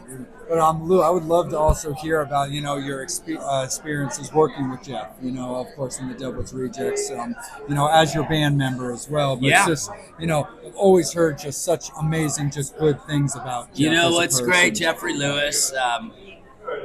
You know him from so many movies if you're a fan of cinema, and so particularly his work with Clint Eastwood. So when you meet him, he gives you this little business card that says Clint Eastwood's best friend. Oh, nice. Wow. And all the Every Which Way But Loose movies, and but he also has scared the pants off you in Salem's Lot in that rocking chair. My God, Oh, yeah. that's still Salem's Lot. my generation. That still just makes us fear.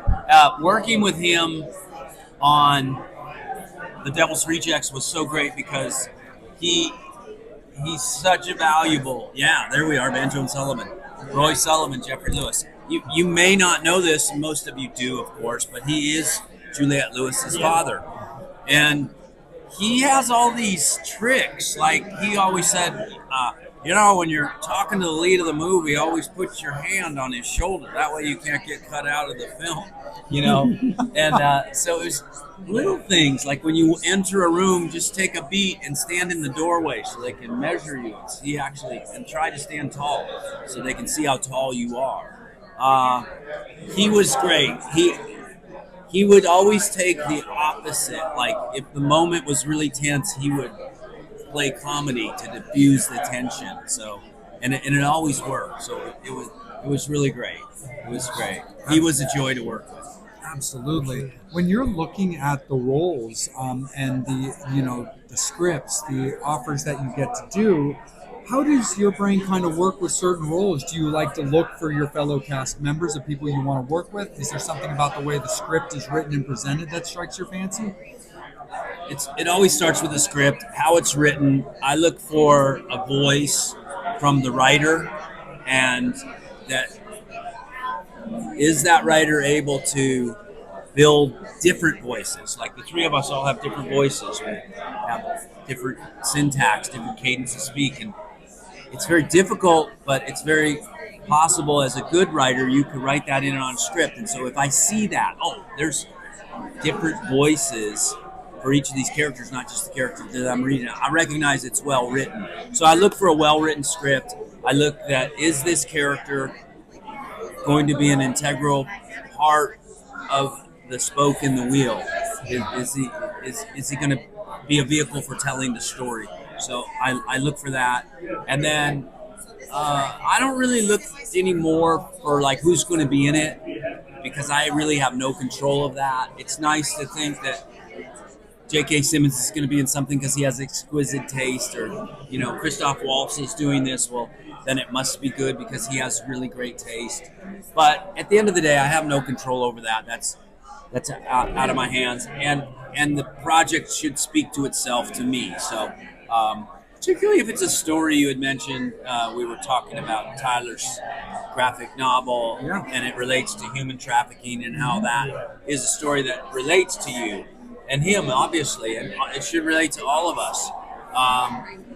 There's a message there that's really clear and important, and I think then I connect right away. And you know what's difficult is that the casting today, a lot of it is about television, and you don't always get the scripts to know or read, and so you've got to make heads or tails from the sides that are in front of you. So it might be 3 pages of the character that you're going to audition for. It doesn't necessarily tell a lot of the story, and you can get lost. So I rely heavily on my imagination to connect with what I think the story actually is. Yeah, Absolutely. Yeah, I mean, we're like I say, obviously talking to you about Walking Dead being on that.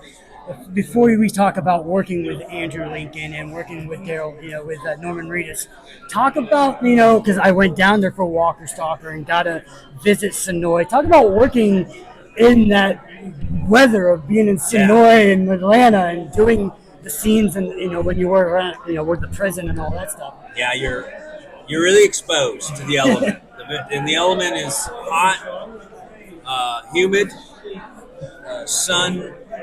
Sun exposure. You're really being tested, and you have to stay hydrated. There's all manner of bugs. Night shoots with those lights. The bugs come out in fleets, and there's snakes. There's if you're out in locations where there's stickers, poison ivy, all kinds of things and you just get worn out.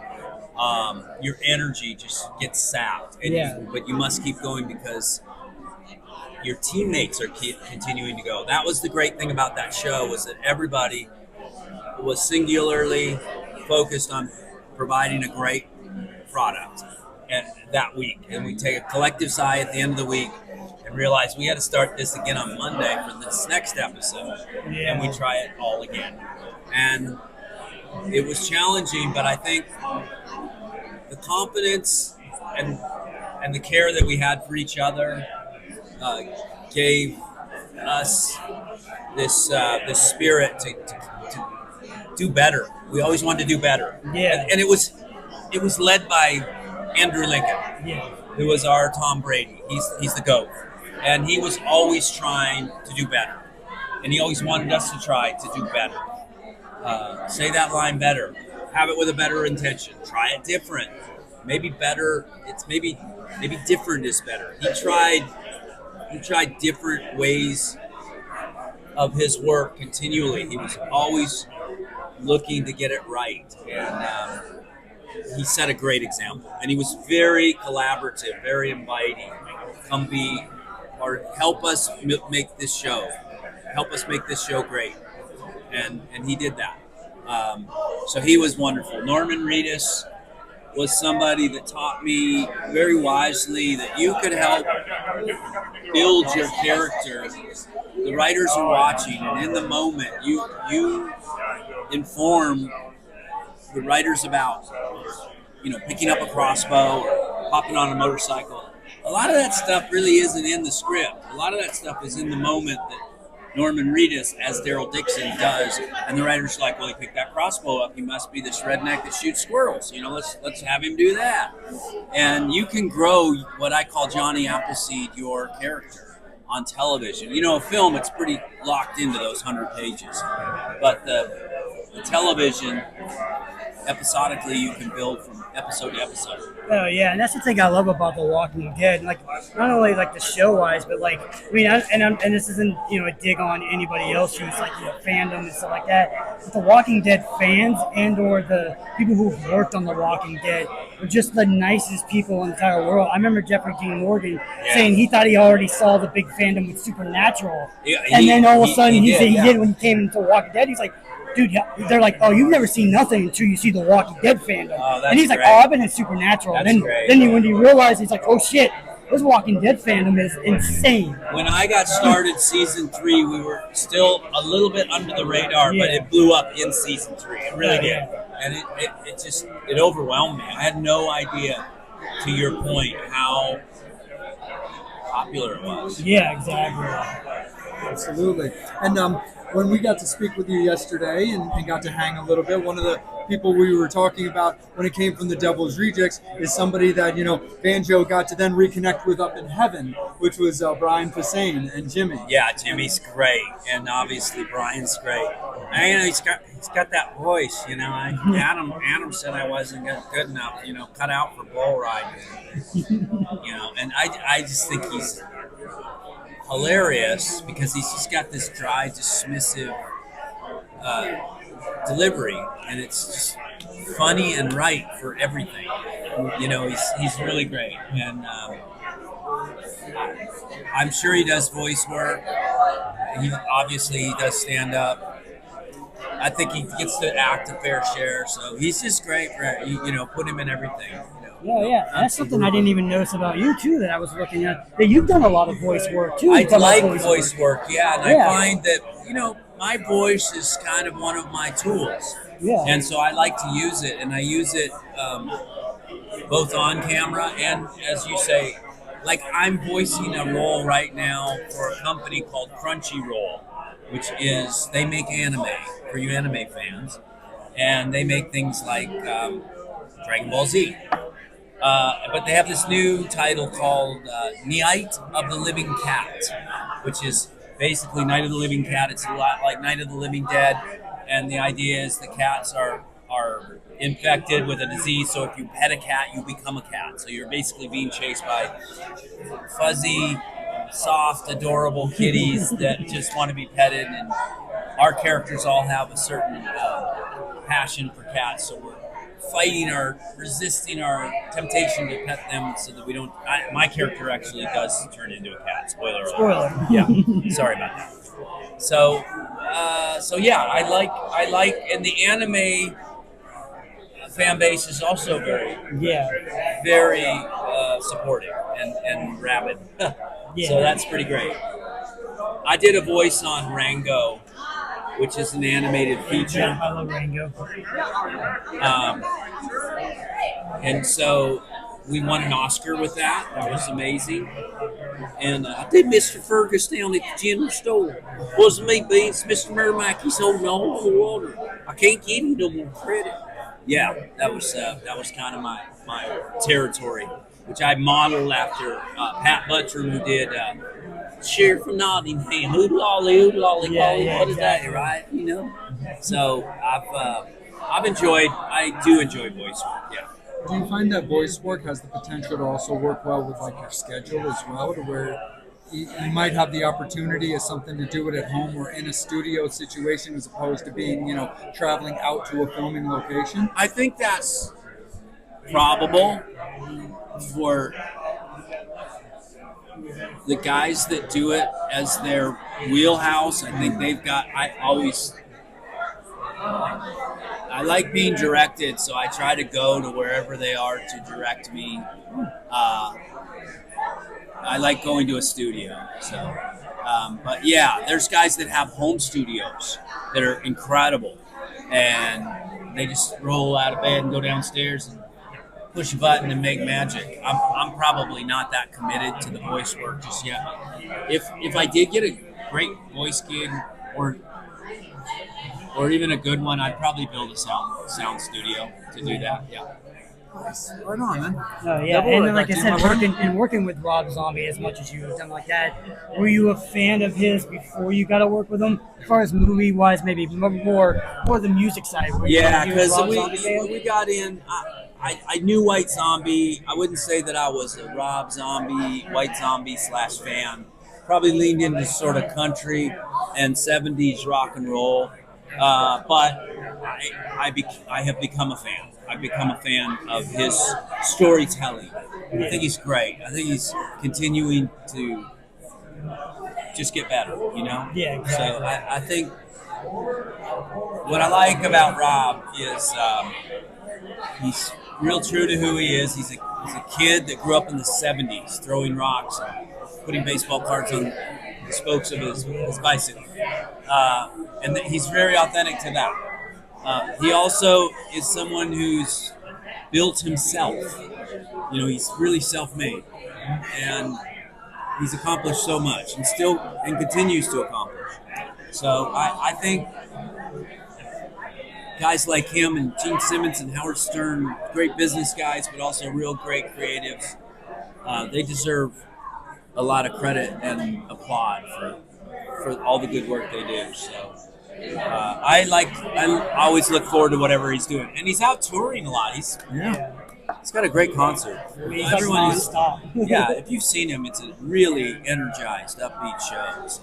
For sure. Yeah. Are you a ZZ Top guy? Like staying? Yeah. I was gonna say staying on the music I topic. love Because Devil, I'm sure you were on top of it. Yeah. But with the Totally. back-to-back Yeah, poses. I love ZZ Top. I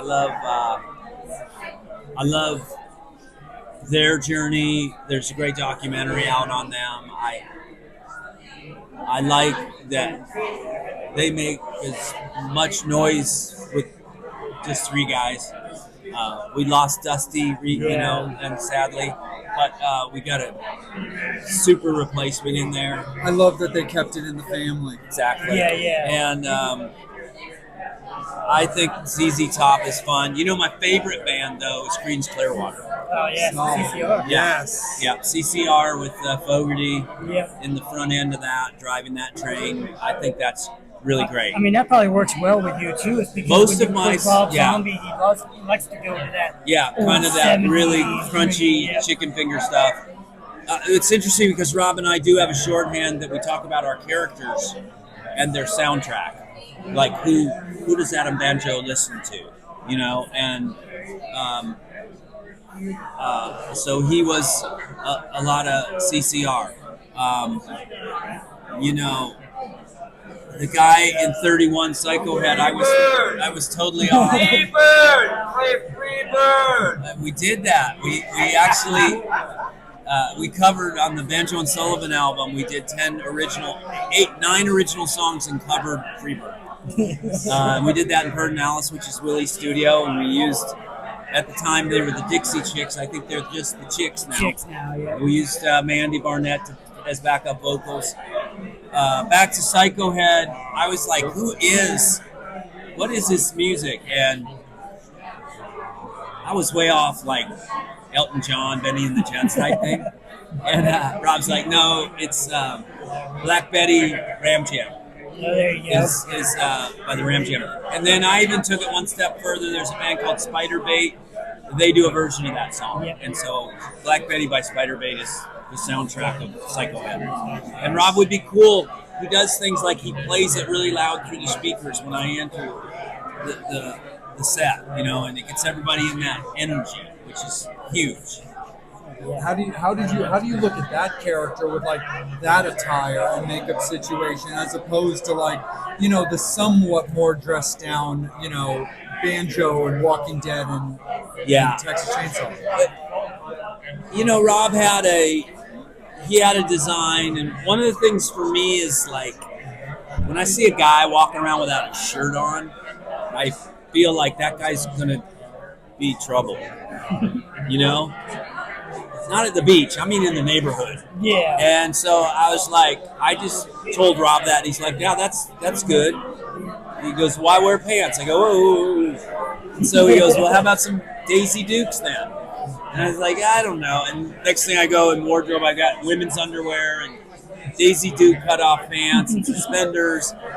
And, you know, I'm painted, and then Rob's drawing on me where, you know, he draws the heart and cock on it, and 100% motherfucker on the back. That, and then putting the skin mask on, you sort of start to become someone else. I think he told me that he had the experience because he wears masks and whatnot on stage when he sings, that you do become kind of a different person, and that's true. And so I was surprised by that experience. So It was nice to see you wear somebody else's face and somebody wear yours. that's a good point. Yeah, I appreciate it. You know, when I got killed in 31, I had been noticing that people were begging for their lives, and I just didn't want to be that guy. I'm just gonna, so I just ripped off Rob's song Dragula, I Will Never Die. Yeah. And I just was shouting that as I'm getting cut in half by the chainsaw. So.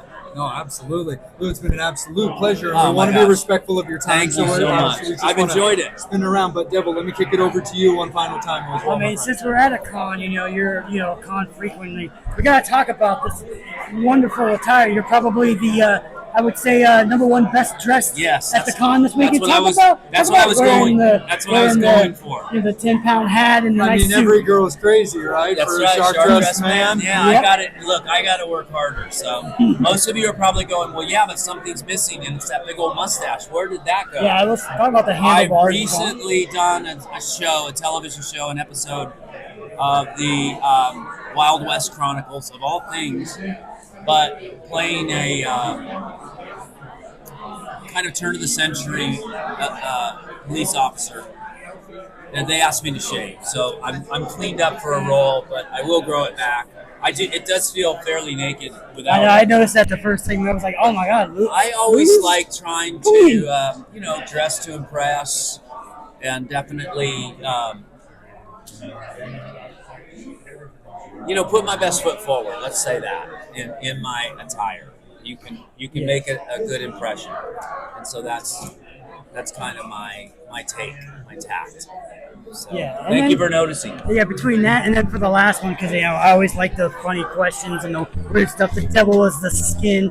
Talk about filming that scene where you've got Otis, you got Bill taking you guys out, and how hard was it to do that scene when he's talking about smelling her gun, the feminine powder on the gun still.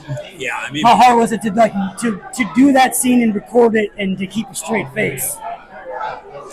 I think that the intensity of all the scenes was enough to keep you in the scene. There were moments like when Jeffrey Lewis would go, "Look at you. There's an octopus on TV. There's a monster." In the middle of a victim situation. That was funny. But for the most part, like, the hotel was so intense with Priscilla Barnes. Yeah. And being taken out to the, where are you taking us, mister? Kind of sickly understanding this is the end of the road was enough to keep you in. I think as much as anything, there was a lot of frustration. So at some point where they're pumping blood through me and making this, work, and Bill's on top of me and blood's in my eye and it's burning and I'm spitting blood out of my mouth and it's in Bill's hair, and he's pissed about that because between each takes they have to clean his hair, literally wash his hair. And I was pissed at Bill. There's a lot of friction and frustration, and I think it helped the scene for sure. So, and I'm really proud of that scene. I think we really brought it. Yeah. Brought the heat. And I think that Willy Wonka line in that scene is really a hidden gem of the movie. Yeah, it's great. It makes so much sense that that's something he would say. Yeah. With that old-timey delivery and feel, and with the things like the Rejects characters, obviously living in as obscurity as possible, because they're not going to be out and about just walking into grocery stores living their life, that they would be a little behind the times in certain ways of speaking and mannerisms that they would use. Yeah. I always felt that Willy Wonka line was like so well delivered. Adios, safe travels. That's such a gem. Looking forward to it. Saying goodbye to Tyler Main, who I'm sure you've had the good fortune to interview. He is not yet, but we will. Oh, he has said he's on we would love to do it. He's on your. He's on our radar. Yeah, okay. We got him, and he's been super duper courteous because, of course, with Mrs. Vamp's love of Halloween, she had to get a Michael Myers on there. I appreciate that. Him coming back for the for the Wolverine character for Deadpool kind of solidified his lines to be a lot longer lately. Yeah, that's the truth. That's the truth. So that's really super cool. Absolutely. And Lou, as a final thing, let of course all of your fans know where you can be seen, but also if there's anything that you're allowed to talk about for what you've got going on right now for future projects, we'd love to hear about it. Well, I'm definitely excited about the opportunity to direct my first film. It's a coming of age story. It's called Being Butte, which is about Butte, Montana. So I'm really excited about that. Nice. And we start that next. We're just still not in September yet, right? So we start that in October. I should say that. So I'm excited, really excited. It's something that I wrote and I will direct. I might do a small part in it, but I'm really just focused on directing. You can find me, Lou Temple Actor. Very original, right? Lou Temple Actor is out there on Instagram and Facebook and Twitter. Wait, it's called X now or something. Who knows? Do we use it still? Yeah. Depending on what side of the fence you're on. Okay. Depending on your popularity and maybe your the politics, content you put on or your politics, like. Okay. I got you. Yeah. I got you. Well, then you can. Seems like Facebook and Instagram are still kind of the way. The game. Till the next one. Oh, yeah. Wherever that's going to be. Well, yeah, thanks for having me. This was great. Absolute pleasure, Lou. Thank you so much. Appreciate Thanks, you. Infernos. We love you guys. Thank you always again for supporting not only the talent that we get to interview, but the show as well to allow us to bring that to you guys. You guys take care. We will see you again real soon. Of course, I'm Vampire. He's the devil, but most importantly, he is Lou Temple. We'll see you guys real soon. Horns up. Fangs out.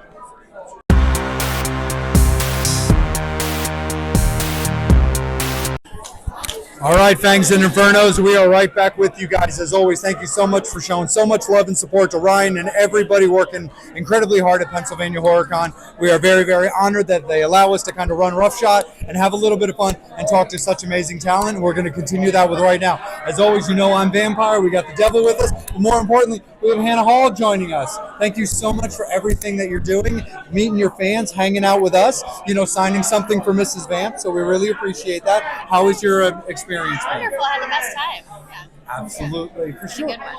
And it's been really, really cool. You've got a little bit, of course, your overall peers, being a member of the scene, but also an immediate peers with some Halloween going on with, of course, you've got Tyler, you've got Lou. How do you look back at that experience, doing Rob Zombie's Halloween?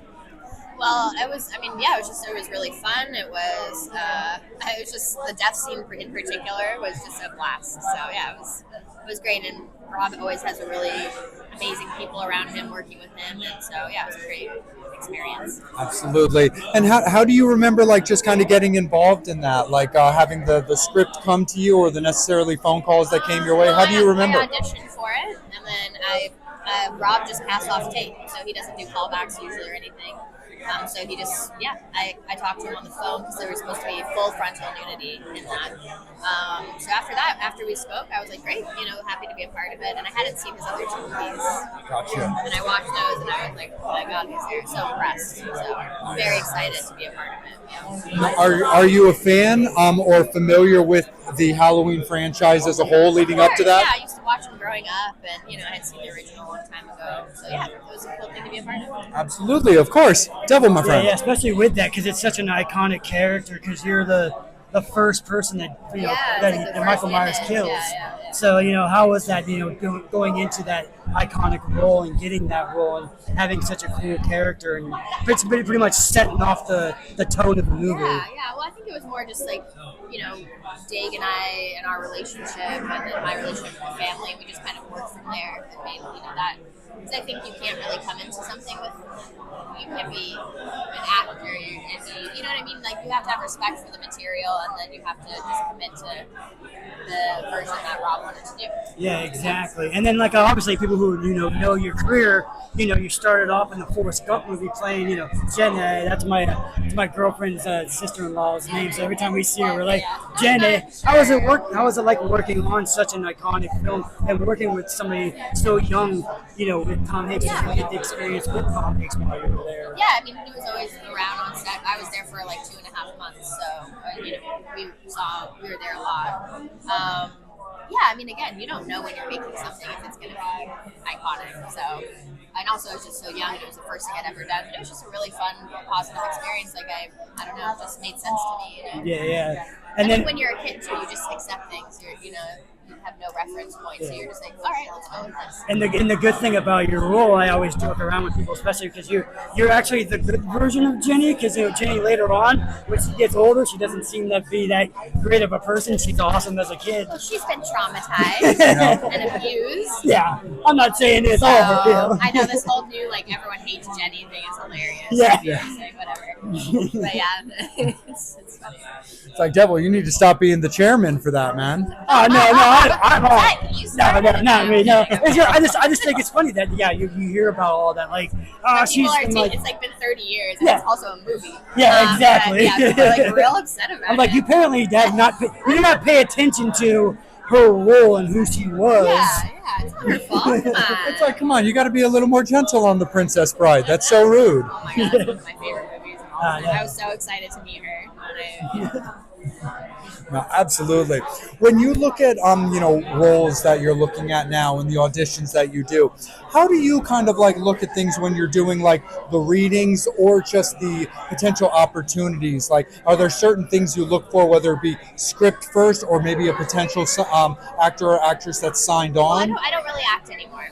I'm an intimacy coordinator now. Oh, I work okay. in film production. So Oh, I've been film doing production. that for almost a decade. I've been like working behind the scenes for a long time. Oh, Yeah. very cool. I still do little stuff here and there, but it's like, I don't know. It just has to appeal to me somehow, But yeah, it's mostly production now. Absolutely. Yeah. Well, we'll tweak that a little bit when it comes to stepping behind the camera and focusing on how people are portrayed on camera. What struck you about that profession? I really had done a lot of nudity and simulated sex, and I've been an actor for a long time. And then I was working in production, and I saw the job becoming really legitimized, and I just thought it was a really interesting job. I thought I had the perfect background for it, like a very uniquely perfect background for it, and it just is interesting, and I really enjoy it. Yeah. So I took a certification in 2020, and I've been doing it pretty full time ever since. Oh, very, very cool. Of course, we want to keep you on schedule and allow you to spend your time with your fans and enjoy the rest of the con experience. So, Devil, let me kick it over to you, my friend, as we go around the circle one more time. So yeah, 'cause it's been a while. I met you guys years ago. Doing that. What do you enjoy about doing this kind of stuff? Doing the con, meeting the fans. I just like talking to people. People are so sweet, and I just like if I can, people love the movie, and just want to talk about it. It's just it's such a fun experience. Like everyone is always so nice, and I just like hanging out and chatting with people. Awesome. It's a pretty fun job. Yeah. Absolutely. And also all the actors are always really nice too, and you get to meet a lot of people, so it's fun. And travel. No, of course. And just kind of a fun and also just kind of interesting question, because of course it varies from talent to talent. Do you rewatch your movies when you come across them? Of course, something like Forrest Gump is very heavily syndicated. I think I saw it on a plane recently and just watched a little bit of it. Sure, once in a while. Just kind of periodically check it out. Yeah. No, absolutely, for sure. Absolutely. I like Virgin too. That's my favorite thing Yeah. I've ever done. Yeah. Oh, right on. I haven't seen that. Very long. It's just a good. I also just really like the movie, not because I'm in it, but Yeah. Well, that's something with that you said it was on a plane. Now, if people watch it on a plane, do people realize that you were the little girl no, or that's not? why it's funny. Yeah, like everybody's sitting there watching the movie on the plane, not realizing that they're sitting literally next to the girl who was in the movie on the plane. It's weird. A weird thing. No, absolutely. And based on what you're allowed to talk about, is there anything that you can let your fans, as well as our fans, just in general, know about what kind of, what you've got going on right now for the rest of 2025? I just mostly, I'm working on some indie films right now as an intimacy coordinator, and I'm going to work underneath the director in New York on her first feature film this fall. So I'm very excited about that. Yeah. Very, very cool. Well, Hannah, it's been an absolute pleasure. Thank you for giving us a few minutes of your time. We definitely understand in these very, public and situations that time is very valued. So we really appreciate you giving us a little bit of us. Absolute pleasure. Fangs and Infernos, thank you guys so much as always. We're going to be back at you with a little bit more action a little bit later, but we always appreciate you guys showing so much love and support, of course, to the talent that Devil and I are honored to take in and bring to you guys. As always, I'm Vampire, he is the Devil, but most importantly, she is Hannah Hall, and we really appreciate her time. Take care, guys. We appreciate you. Horns up. Fangs out.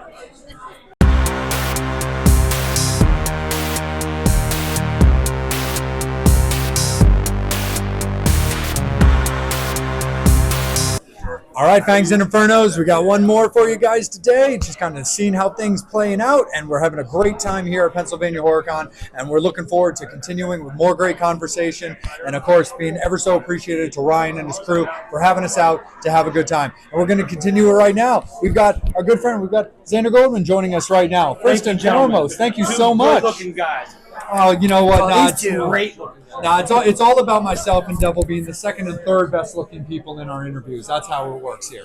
So that's definitely the way that we're going to continue with it. But again, Sandra, thank you so much for giving us a little bit of your time. And first and foremost, you've got Crimson Harvest, as well as a lot of movies that we'll get to talk about. But how has Pennsylvania HorrorCon been for you so far? Wonderful. One of the best places to go, Allentown, Pennsylvania. Maybe not as good as Edison or Atlantic City, but it's up there, top 3. Absolutely, for sure. And when it comes to Crimson Harvest, that's what you've been pushing. You've got, Felissa Rose, who's right close by, that's been out with us. Right? She's involved in the movie. But talk a little bit about Crimson Harvest and the plans for it, because you had told us before when we were talking to you that it's the third movie for you. Yes. So we are continuing our filming next month in Blairstown, New Jersey. So the original locations for the first Friday the 13th. We're not filming in those locations, but the original town. We might have a little surprise. Got to watch the movie. So we're going to film the second half of the movie next month. We already filmed Miss Felissa Rose and Miss Robert Mukes, 2 amazing horror icons we love. And it's going to be a little bit slasher, a little bit comedy, a lot of fun. Absolutely. When it came to, designing the style behind Crimson Rose, the story that you're looking, the Crimson Harvest, and the story behind it, and just kind of the story that you're looking to put out to the fans, what was it about the writing process that really kind of worked your brain in a way that was I want to do it this style and tell this tale? So I will say I wanted to do something that blended a lot of cool movies. So not copying them, but we're taking inspiration from them. X, Texas Chainsaw Massacre, Pearl, and there was one other. A little bit of the Halloween movies, and of course Terrifier. So take those movies as inspiration, and then put my own spin on it. So seeing my favorites, seeing what works, see what I like, and then putting it together to make my own film. Absolutely, for sure. Devil, my friend? Well, yeah, because you were talking about that, a little bit of that extra with those ones, with the X and the Pearl. Obviously Ty West, those guys and stuff like that. Those people that kind of influenced you as far as new school, and then who kind of influenced you old school, maybe to want to do film or to write, direct, to make this universe that you're in. What inspired you? So I want to not necessarily write, but direct and act in it so I could have control, see my vision. So this is the first time I really have directed a movie, and it's so I can get my vision of how I want things to go. And one little secret is I don't want the actors to just see a script and they think they have to just memorize these lines and just sit there and read lines. I would want them to be a character, that character in the movie, and doing these different scenes, have the character. What would the character say? Now, of course, you have to deliver, people, places, times, things like that. But the actor needs to be in the moment and say what they truly would believe the person in the film would do or say. So I like to give the actors some leeway. And of course, Felissa and Robert Mukes, I just gave them, some ideas, and then they put their own style, their own kiss onto their characters. Oh yeah. And then obviously people who can see, man, talk about this guy here is lit up right here. So talk a little bit about him. So this is Mr. Scarecrow. So I play the killer Scarecrow in the movie. And just like Art the Clown, Mr. Scarecrow doesn't talk. But, give you a little secret, he only kills bad people. All right. Only kills bad people. No children, no animals, and no vulnerable women. So it's basically people deserve to be killed, will be killed. So that's my spin on it. So it's kind of like the Dexter Kind of of scarecrows. Kind of, yes. Yes. Yes. So supernatural scarecrow, but he does have some purpose. He just does not kill randomly. And he is on the farm, so we're filming on a farm. Oh, nice. Yeah. Nice, absolutely. And with this being the third installment of movies that you've done, of course, we want people to be as familiar, of course, in general and as much as possible with your overall filmography. Talk a little bit about the previous movies that Devil and I were fortunate to pick up, and talk a little bit. Macabre Mountain is down here, it's over here, and Massacre Academy is over here. So the other two movies are Macabre Mountain and Massacre Academy. Massacre Academy was filmed in Pittsburgh. Macabre Mountain was filmed in Buchanan, West Virginia. So Massacre Academy was a little bit more bloodier, a little bit more comedic. Macabre Mountain had a more action feel to it. Both are great movies. You can purchase a copy, DVDs, Blu-rays at any convention I'm at, or I do have copies. I can send them out to people if they would like to buy one. But also, if you do not want to buy one, they are also on Amazon and Tubi. Nice. Right on. Me being a Pittsburgh guy, what part of Pittsburgh did you film in that? Massacre Academy was filmed mostly in McKeesport. Okay, no, nice. McKeesport, yeah. Right on. When it comes to the filming locations, what do you like to look for when it comes to the filming locations for the movies that you're looking to do? Is there certain, we definitely know that, of course, financials play into certain situations as well as permits, but is there also specific points of interest that will play a vital part in a visual aspect for your movies? So I don't want to say financials is everything, but free is for me. So when you're dealing with a micro budget, a very small budget, free is for me. But beside the financials, what do you want? Permits, yeah. So if you're filming out in public places, you might need a permit. If I can avoid permits, that's always good. So you just don't have to go through those situations. Another important thing, besides visuals is very important. Sound. So if you're filming in New York City, it's going to be very noisy. Very noisy. Airplanes, trains, buses, everything's going to be making noises. The more further out you get, the less likely you'll get noise pollution. So Crimson Harvest, we did not know that. I take responsibility. There's an airport near there. And during filming, there was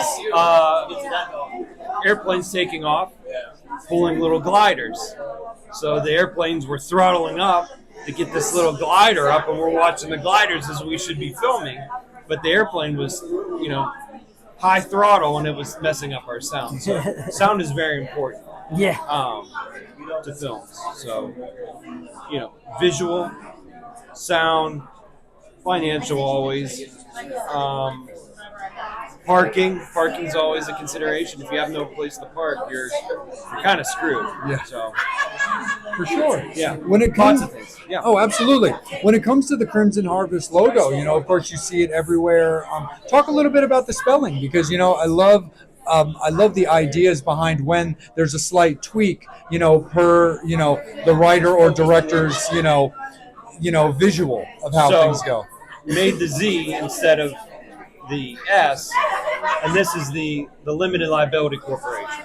So this is a corporation made with the Z, and it just makes things easier. So this cannot be, there cannot be another business with this name on it with the Z. So it's a unique thing. It's never be, hopefully, another business will not take this name because it's registered now. So I wanted to be different than everyone else. Some movies, they do have the same name with the same spelling. One that I like is Joyride. So there was an old movie with Paul Walker, Joyride. Yeah. And then there's a new Joyride. So movies can have the same name. Businesses cannot. You cannot have the same name for a business. And it's important to try to not get your movie name as a registered business name. Like you would never want to name the movie Coca-Cola because that's going to be a lot of legal situations, or Pepsi or Marlboro. So I made it with a Z, so there's no question. There actually, I think, was another movie. It's a short with an S. Just come out, I think, a little bit before this. And I started to get worried, but mine's a Z, theirs is an S, so we should be good. Yeah. Especially when it comes to those kind of, like you said, movies, you've got, Adam Green's Frozen, and then obviously Disney's Frozen. You got, the Spiral. So, like, when it comes to movies, it's like, oh, I want to see that. I don't think this is the right Frozen, Mommy. This person's getting killed, Mommy. Right. Where's Olaf? Yeah, where's Olaf on this one? On that one, yeah. When it comes to Crimson Harvest and the development of a new, a new killer, a potentially new horror icon, how did you look at, your Scarecrow character, along with the fact that it doesn't speak? But what was it about your vision and your interpretation of this Scarecrow killer to give it its own unique kind of aura? So I'll say, inspiration. The Crow, Brandon Lee, inspiration. So he had a black trench coat. Black trench coat, and I always loved that. So, not stealing from them, but taking inspiration. Yeah. So I wanted, the trench coat, and then I have overalls on. That's part of being on the farm, and then the mask. I did not want Mr. Scarecrow, this Scarecrow, to talk. Art the Clown doesn't talk. Mr. Scarecrow does not talk. So we have a nice real burlap. This is very hot when I put it on. This is a real burlap mask made by Mr. Paul Soot. Thank you, Paul. And a very important person in the film. And it's very hard to look out of, too. These are button eyes. So I have no direct vision looking out of this. Or any air holes. There's no air holes. Oh, wow. So really going for it. Get the shot. Really, really in character with this. Yes.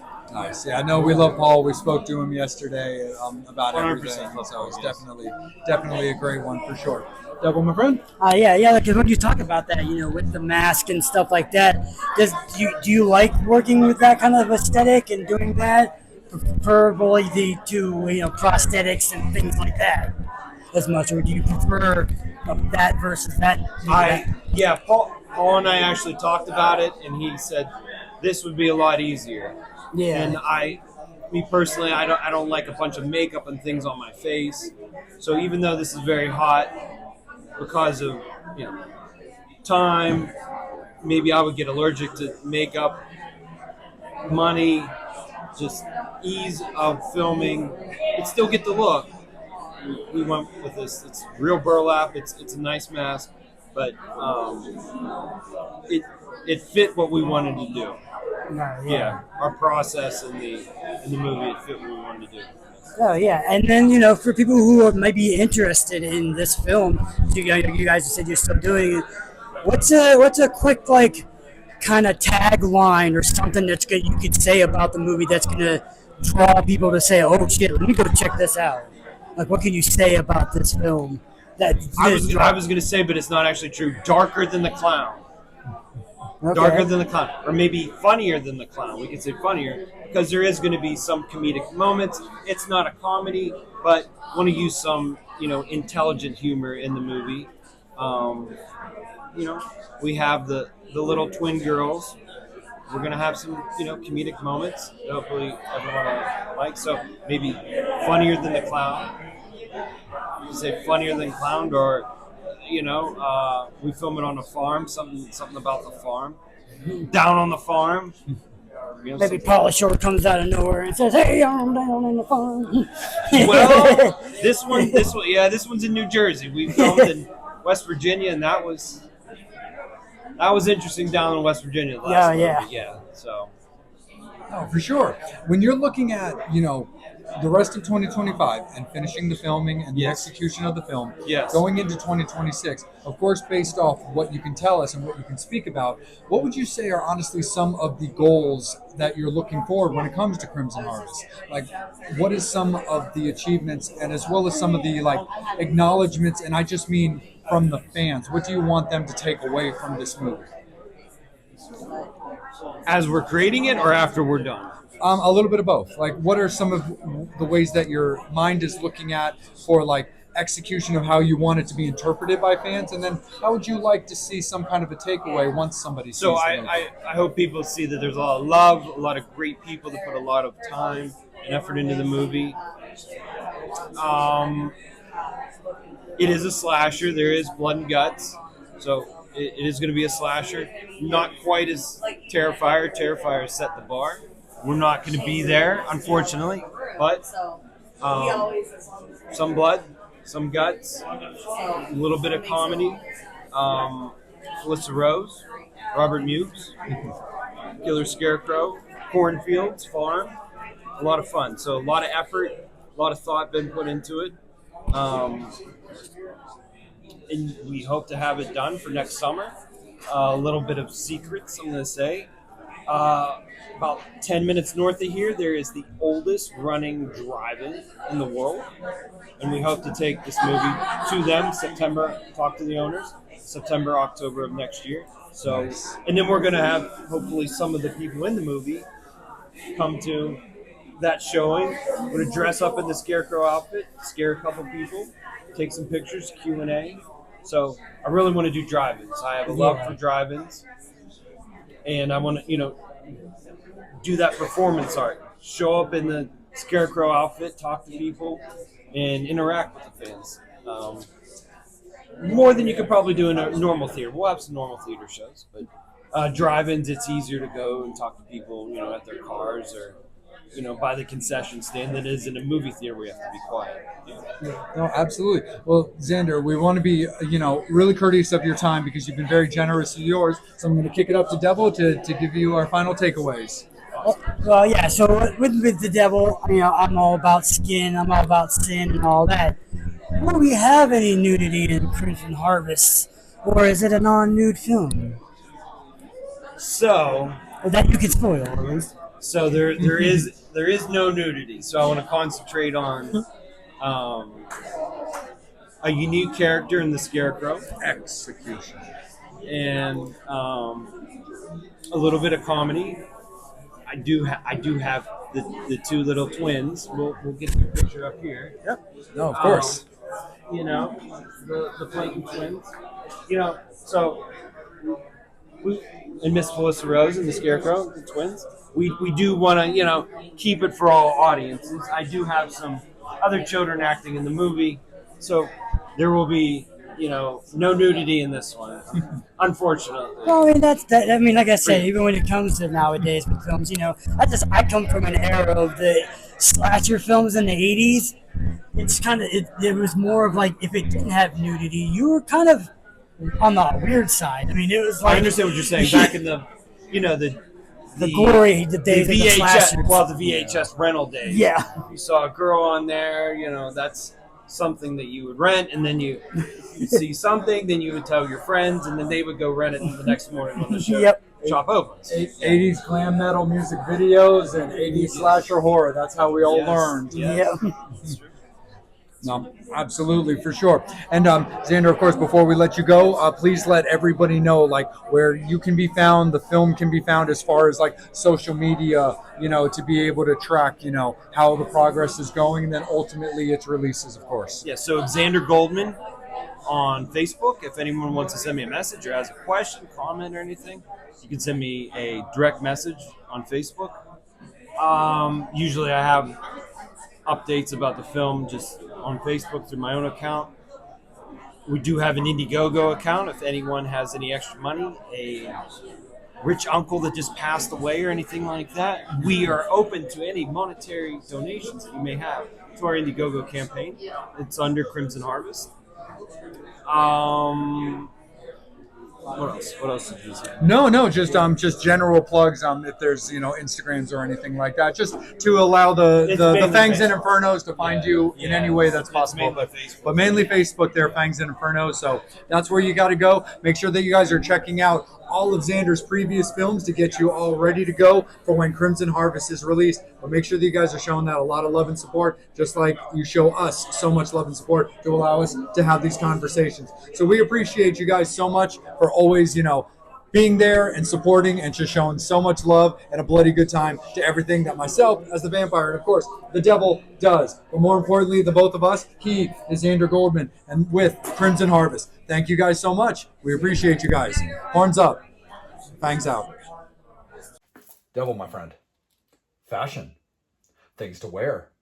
Possibly faces covered, but more importantly, covering up the bodies. Merch. We have that now. We are very, very excited to announce that Vampire and the Devil have partnered with our friends at Rockin' Horror Apparel. They are now taking care of the actual merch, the exclusive merch for the Vampire and Devil podcast, modeled by our very sexy devil right here. Oh, yeah. But we have all kinds of goodies to share with you. Got the hoodies. We got some shirts. We got some tanks coming up. We got some booty shorts. We got all the stuff you want to wear from the Vampire and Devil podcast, thanks to Rockin' Horror. Horns up. Fangs out.